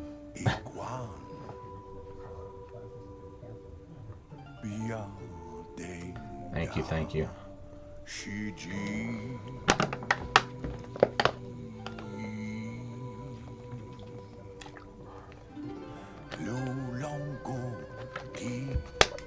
Pretty torn here.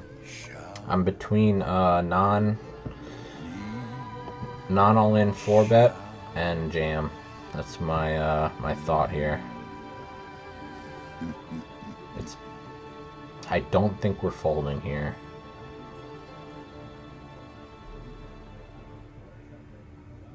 I think hands that want to like to 4-bet non all-in here are like ace queen, ace 10 off, maybe.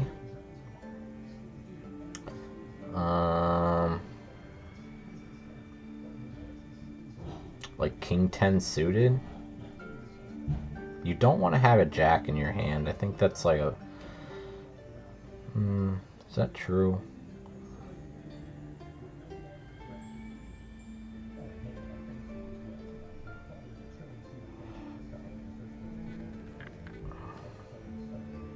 I'm pretty torn here. Music's a bit loud, really? Okay, I'll turn down a hair for you. Hopefully that's better. My mic could probably be a little bit better too. I do study often. I do.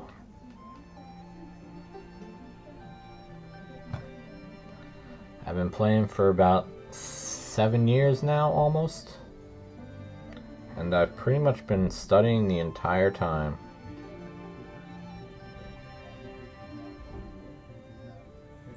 I think if you're not trying to get better, I don't know. I could see other people. I know other people enjoy different things, but I do not really enjoy doing things if I'm not trying to get like better at them. I mean, I do some things for recreation, but just not, I don't know, not competitive things. Yeah, I'm just kind of torn here. I don't know, jam or non-all-in. I mean, ace-6 is probably, if we're gonna non-all-in 4-bet a suited ace, I feel like this would be the hand. Maybe. Like ace-deuce through ace-5 make more sense to jam. Ace-6 through ace-9, it's kind of a toss-up for me.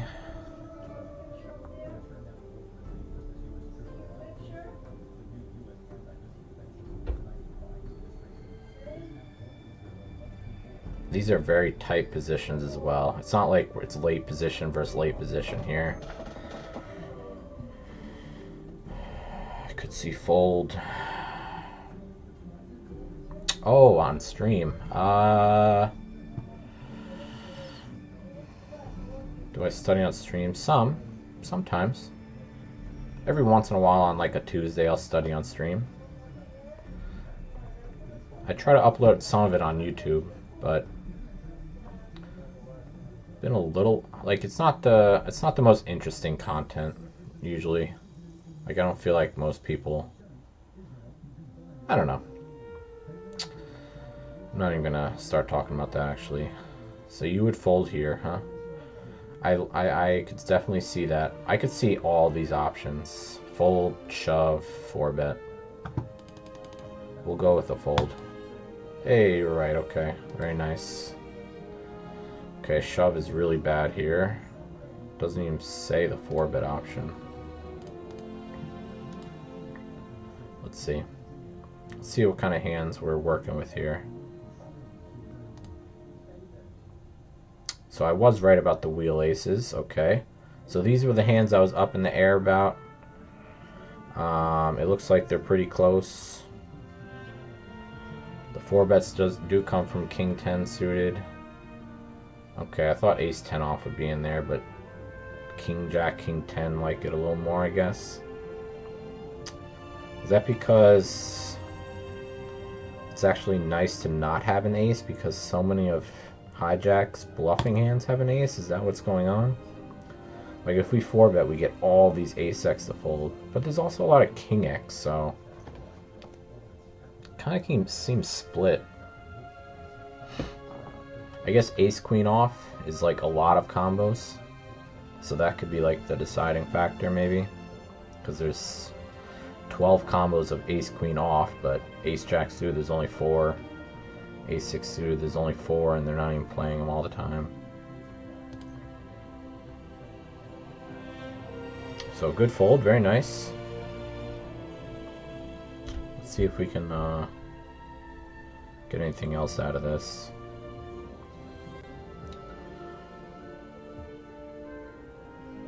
So I guess in theory, like all the pocket pairs are pretty break even. So what does that tell you?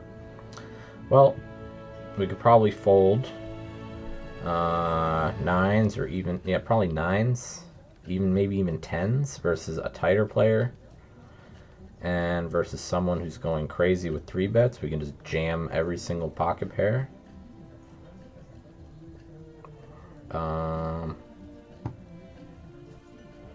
I guess we want to lean on the King X more as with our 4-bets rather than Ace X, which is an interesting takeaway.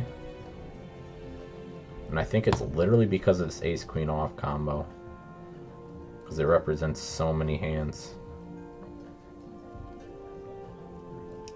Like if you see on the right, folding 46% of our hands, it's 35 combos. 12 of those combos are ace queen offsuit. So that's a third of our folding range. This is one hand.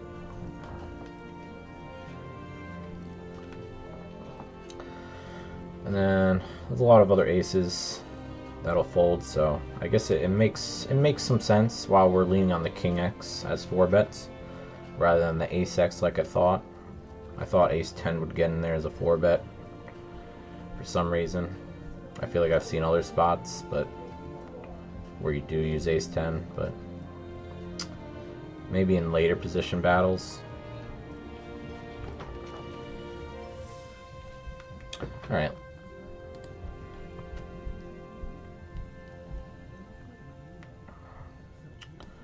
Next. 75% left. I'm just going to go for the raise fold.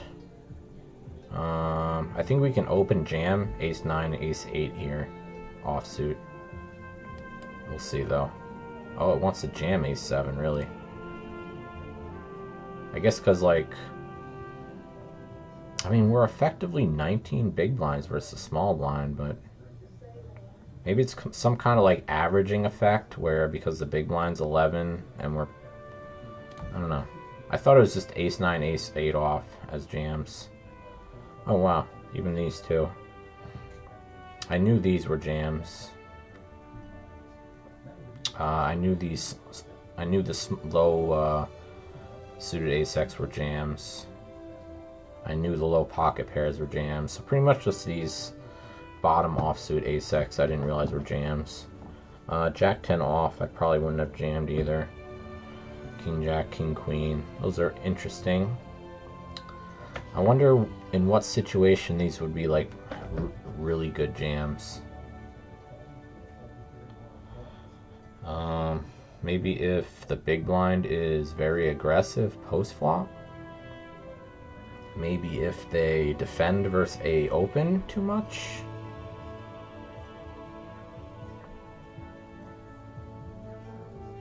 Maybe if the small blind's 3-betting too much.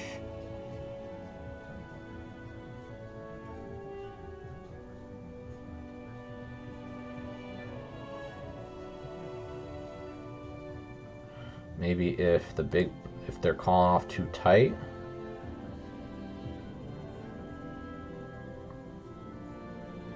Like if the button goes all in here, are most people calling Ace 7, Ace 8 off? I would say Ace 7 off, probably not. Ace 8 off, maybe. I would say probably not. I've been a button clicker for a long time, okay, and recently started studying. Very nice.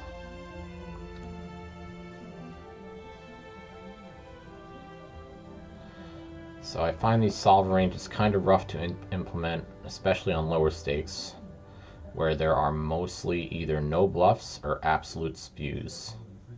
Yeah, for sure. So, I mean, it depends what spot you're talking about. I think if you just generalize like every solver spot as being hard to study, I think that's a little much. But I could definitely get behind you if you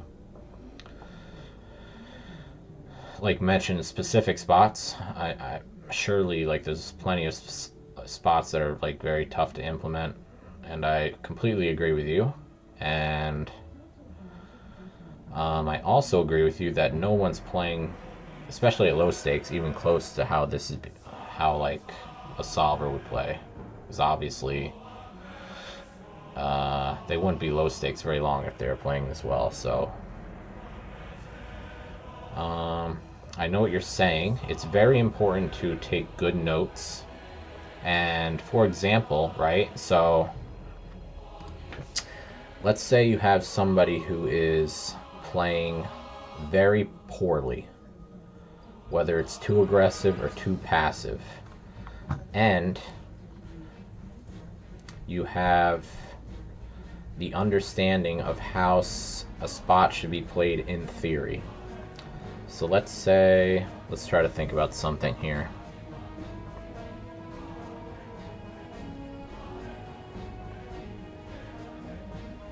So let's say you open the button and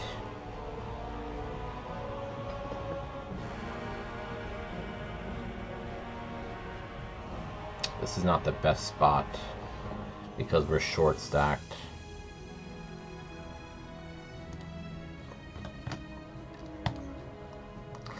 Okay.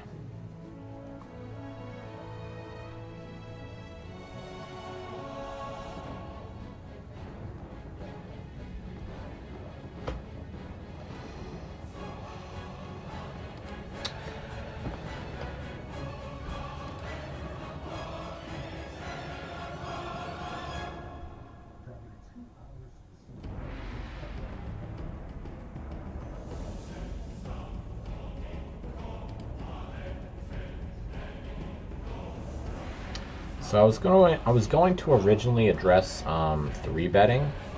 So for one way of adjusting is if you have a HUD, you can see certain stats, understand which stats are like a baseline. Like let's say 3 bets overall. A good stat, like a good 3-bet percentage would be 8%, okay? And then your HUD says this guy's 3-betting on average at 11%.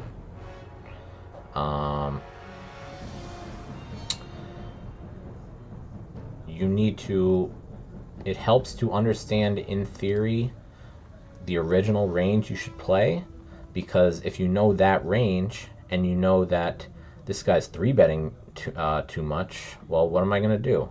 I'm going to start shaving the bottom hands off of my theoretically correct range because I know I'm going to get 3-bet too much. And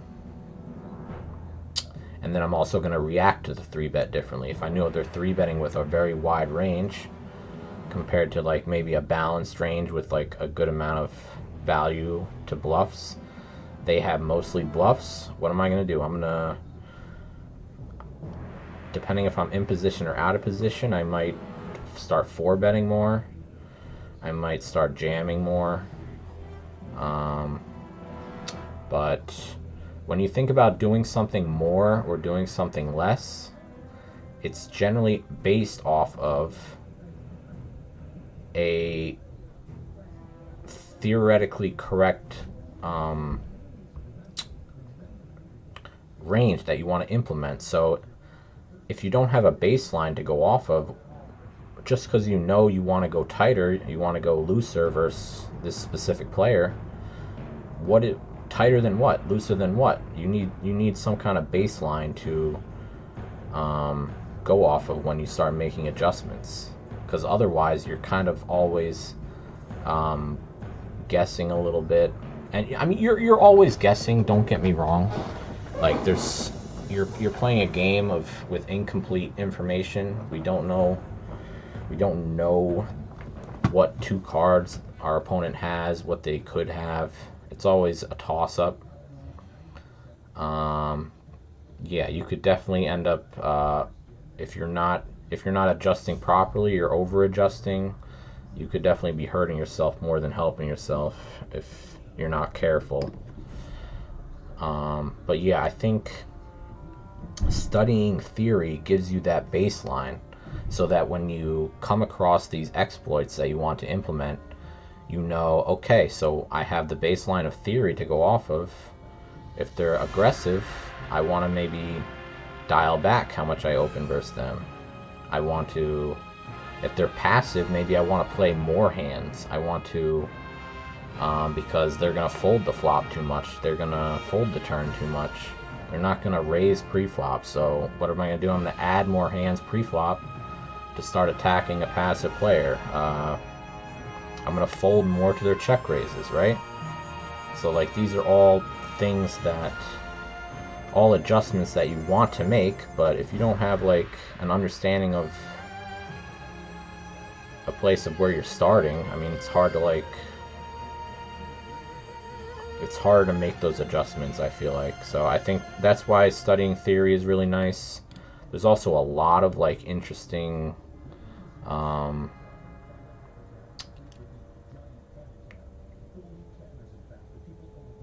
there's a lot of like fundamentals you'll kind of learn from like post flop and pre flop by studying kind of stuff like maybe early on you're kind of confused, right? And you're like, okay, so we're in the low jack here. What kind of hands do I want to open, right? Like maybe you're thinking at like a pre-flop level where you're not really sure what you're playing. Okay. Shit. Where was I going with this?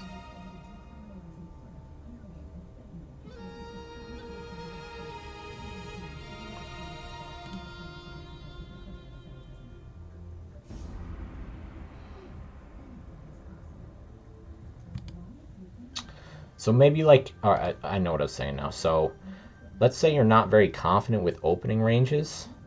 If you're 3-betting from the cutoff, you might try to reference some kind of chart that you memorized. Okay? So you're not really thinking about why the solver chooses certain hands. But if you study spots long enough, you start understanding why a solver chooses to do certain things rather than just copying what it does. So here's an example. So the cutoff has 30 big blinds. The low jack opened. They have 80. So we're effectively playing at the shorter stack, okay? So cutoff has 28. And what does it do? It likes to bluff with king 9, queen 9 suited a lot. Okay, so you're going to say, okay, that's great. But what you really should be looking for is why are they choosing that? Well, let's look at this range, okay? If we 3-bet, what is the low jack doing? They're folding a lot of 10s, a lot of offsuit 10s, a lot of offsuit jacks. So we don't want to have a 10 in our range, right? Because if we have a 10, it's less likely they have a 10, and it's less likely they're going to fold. So if we're bluffing, why would we want to have a card in our hand that makes it less likely for them to fold? Okay, so that's why it chooses the 9s here. It's not going to choose many 10s to bluff with. Why? Because we want them to have a 10. Okay, it does get in there with ace 10 off, but you know, sometimes it's not always black and white, but in general that's kind of how I've learned to like understand how the solvers are working, and generally it's just not, if I'm bluffing, I don't want to have cards in my hand that my opponent will fold. Okay, so that's how I'll build my 3-bet bluffing range here. Is I think about the low jack's range. I know he has offsuit 10s in his range. I'm gonna bluff my king 9 suited, ace 9 suited. I might bluff ace 9 suited too. I mean, just because I don't have this range in front of me when I'm playing, I'm still gonna use the thought of having a 9 in my hand is good, because they don't have any offsuit 9s. But having a 10 is really bad. That's why we're pretty much flat calling all the suited 10s. Ace 10 is an exception. I mean, we have an ace in our hand, so that's nice for bluffing. And it's also an offsuit hand. So it's, the offsuit hands play slightly differently. But in general, that's why we're attacking with like the ace 7 suited and not the ace 9 suited.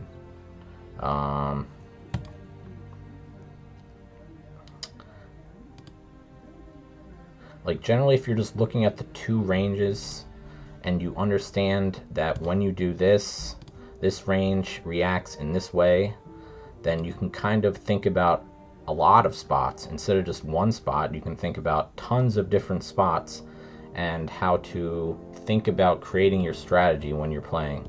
You know what I mean? So maybe, you know, maybe I've never looked at 80 big blinds in my life, okay?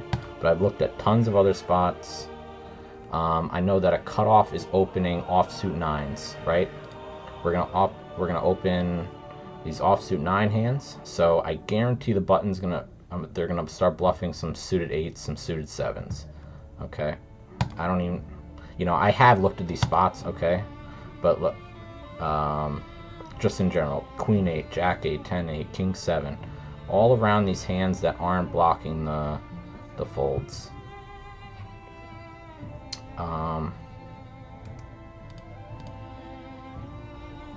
And it's in general, when you're bluffing pre-flop at least, you want to think about, if you're bluffing a hand, that if you get like a lot of stronger hands to fold. And there's also a lot, you might see this button range and see, okay, it's pretty polar, right? Like we're bluffing a lot of the hands that are at the bottom of our range, and then we're raising the hands for value at the top of our range. So it's pretty polarized, right? On the other hand, it's on the other end of the spectrum is like a merged range. So what a merged range is we're 3-betting all strong hands, but the bottom of that range is our raised folds. So like maybe we start raising king jack suited, queen jack suited pure, but versus a 4-bet we fold. And that's what you're going to see from the small blind here. Usually roughly like greater than 60 big blinds is the threshold for raising linear out of position. And 60 is roughly, I mean, if you're like 70 plus, I would feel pretty confident about picking a linear strategy when raising from the small blind. But see how this range is more strong hands. We're not really raising around the bottom of our range, even though we are doing some, but it's more the middling hands. We're getting in there with some suited connectors. We're getting in there with queen jack, king jack, queen jack, king queen suited. Most of the suited broadways down to like the suited 10s usually. Usually my threshold is just like the suited 10s plus when I'm thinking about 3-betting linearly. So even though like ace 10 suit is not a 3-bet, I mean I kind of know that one a little bit more, but like I would just pure king jack suited, king 10 suited here, and then pure all these suited broadways as well. And I do some like king queen, ace jack off, but as you can see, the worse the hand gets, the less we want to 3-bet. So that's the idea of like a linear range. And on the button, because we're in position, it's a different what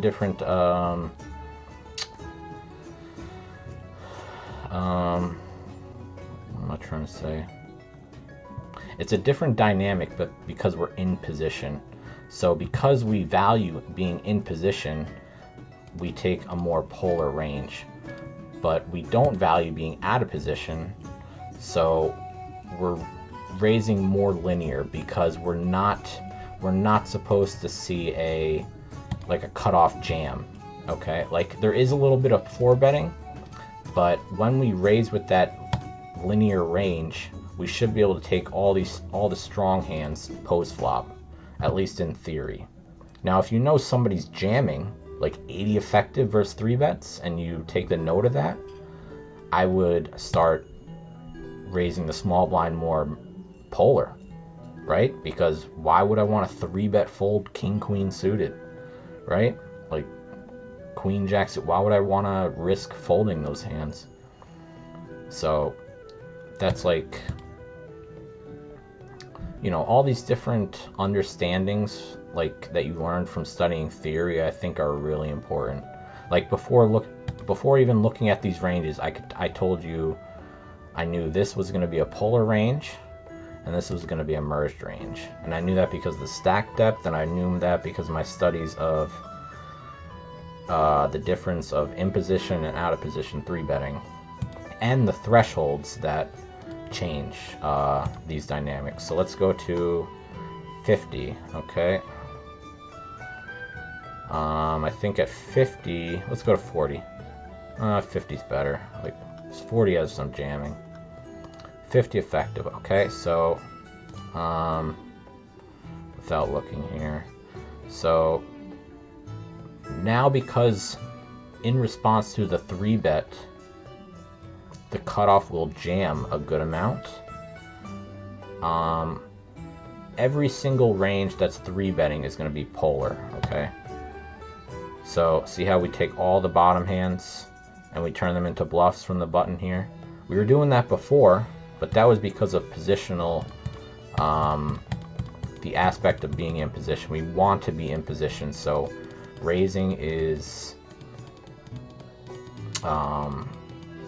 like not as advised by like the middling hands. because we have position on. We're last to act on the river. We're pretty much deciding how many chips are getting put into the pot.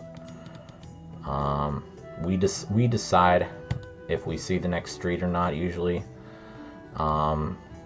Whether we're checked to, we can see it for free, we can we can make a bet. Out of position is limited a lot, so that's why it kind of values in position and betting polar when we're deep stacked, because it's good to play in position.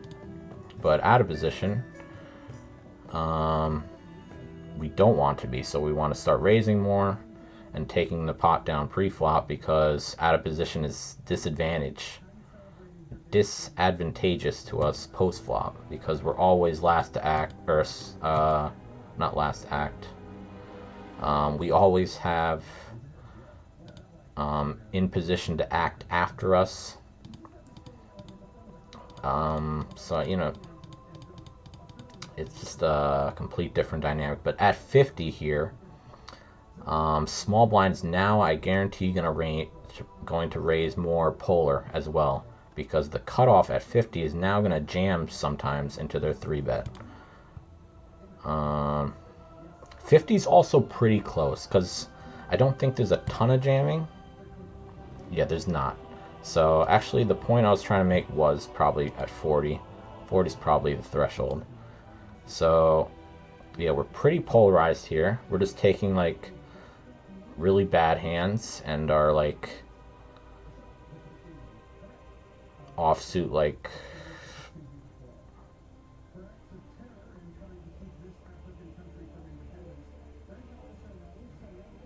I'm still a little confused why it chooses some of the offsuit hands over the others, because I would think when you're building like a polar range, like you would want to 3-bet ace-9 off more than ace-10 off. But like with the offsuit hands, it kind of is more linear, but with like the suited hands, it's more polar.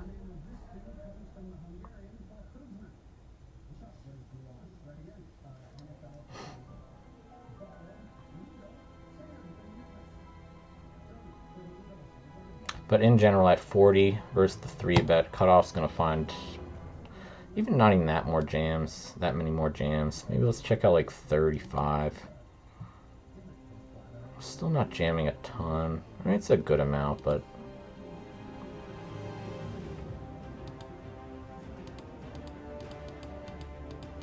so the takeaway is greater than like 50, greater than 60, something around there. You want to 3-bet more linear from the small blind, and when you get shorter, you want to be more polar. And I think that's just one example of how understanding theory can kind of makes making decisions easier, I think. One, you have a baseline to make adjustments off of, and two, you just understand the dynamic between ranges and like why certain hands want to do certain things versus a certain range. I think most solvers will like, maybe not most, some, like, at least GTO Wizard will like give you like an optimal optimal sizes, so like you can get better at using like you can get better at understanding what sizes are good when. So sizings, if you have a good understanding of when, like how big to size a bet, it takes a lot of pressure off you, because that's one less thing to think about. But if you're constantly thinking about how big do I make this, what size do I use here, I guess that's the same thing, but like it's just the less questions you have, the better you're gonna play. Because I think like once you understand fundamentals, you can kind of just think about how to exploit the population, the player you're playing against, the table you're sitting at. You can think about those factors more, and when you have like a good understanding of like through studying, all these kind of outputs just come to you when you're playing because you've looked at them thousands of times. So that's kind of all I was trying to get at here. We'll do a couple more spots, but I have to go in a couple minutes. We'll try to get through a couple hands. We didn't really do much of this because I kind of went off on a tangent there, but so low jack is another threshold spot where you start seeing less jams with your pocket pairs from the big blind for 20. Like first hijack cutoff button, we're pretty much just going to jam all of our pocket pairs, but low jack and earlier is when you start to flat a lot of them. Nines is kind of, I think we're just going to jam for 19, but it's close. Like if he had 23, I think we might just play a flat. So like it's very, very stack size dependent.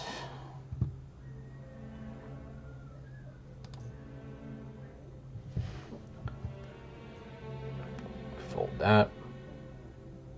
Let me think about it, right? Okay. Oh, looking for degens. Thank you for the follow. Hey, just curious, how do you use AI? So,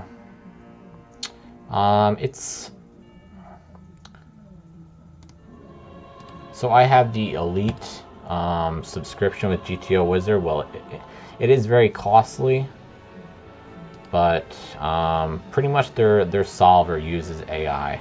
So let me just show you a random spot. So preflop is not generated by AI, but if let's say if we get to post flops, cutoff calls, or cutoff opens, big blind calls.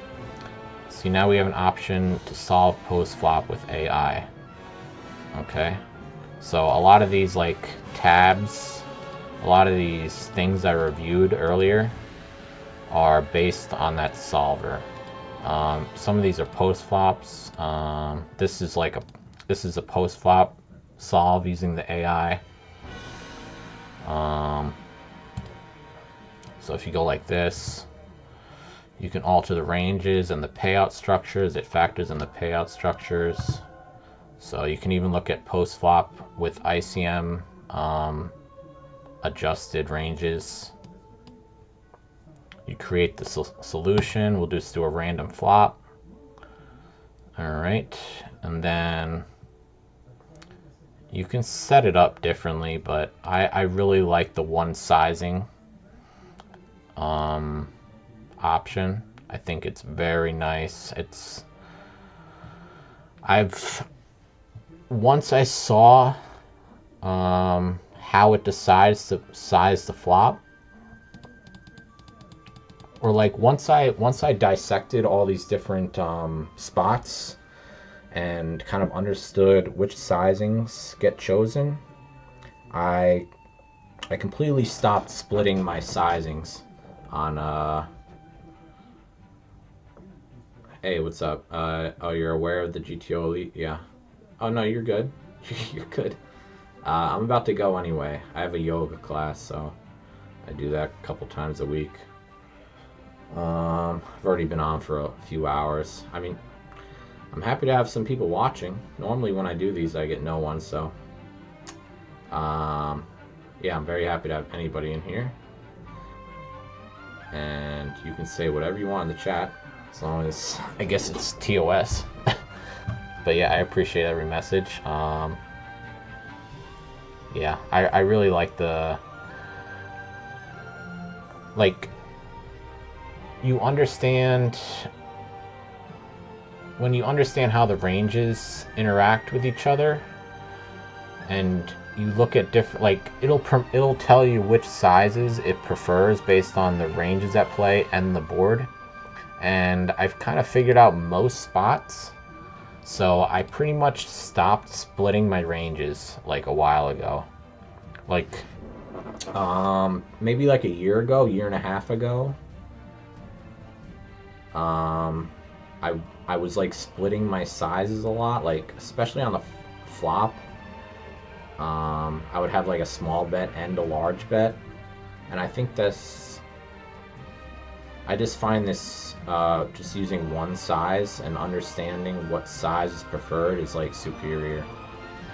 I don't know. I think anytime you have a chance to simplify your strategy without like causing a big loss is like very, very advantageous. Um, the title's a little bit confusing. Okay. Like if I wrote MTT study with GTO Wizards Elite, it would have brought you here earlier. Okay, I'll consider that next time. I thought I thought like having AI in my title was kind of like a little bit of clickbaity. Like I'm not trying to be deceiving, but I just thought like AI gets people to click on the stream or something. And it's not like it's false, but I can see what you're saying too. AI brought you here. Okay, yeah, there you go. There you go. But yeah, I'll consider what you said. MTT study with GTO Wizard Elite. Okay. Yeah, I mean, I don't know. I'm new to this, so I'm learning, and I'm willing to take criticism. It's fine. I have to go though. I have 10 minutes to get there, and I have to piss. So appreciate you watching. Appreciate everybody. I got 3 follows today, which is great for a study stream, in my opinion. Got 3 hours in. I didn't get any games like I thought I might, but I usually like get wrapped up in these study streams, and it takes a lot longer than I originally thought it would. But I am interested in adding some other content to the stream in the future, but we'll work to that. Poker is the most important because, yeah, this is what I'm doing professionally. So this comes before all. BX Sickest, thank you for the follow. Thank you. All right, guys, I am out. I would raid somebody if I finished up earlier, but I didn't think about it, and I do have to go. So thank you for everybody watching. I guess I'm just gonna click an ad and then end it. So thank you very much. I'll see you next. For the new people in here, I usually play Wednesday, Thursday, Saturday, Sunday. I don't always stream my sessions, but if I'm in the mood to stream or if I just have a deep run, I'm usually on those days. All right. Thanks for watching. Thanks for hanging out. See you next time. Boop.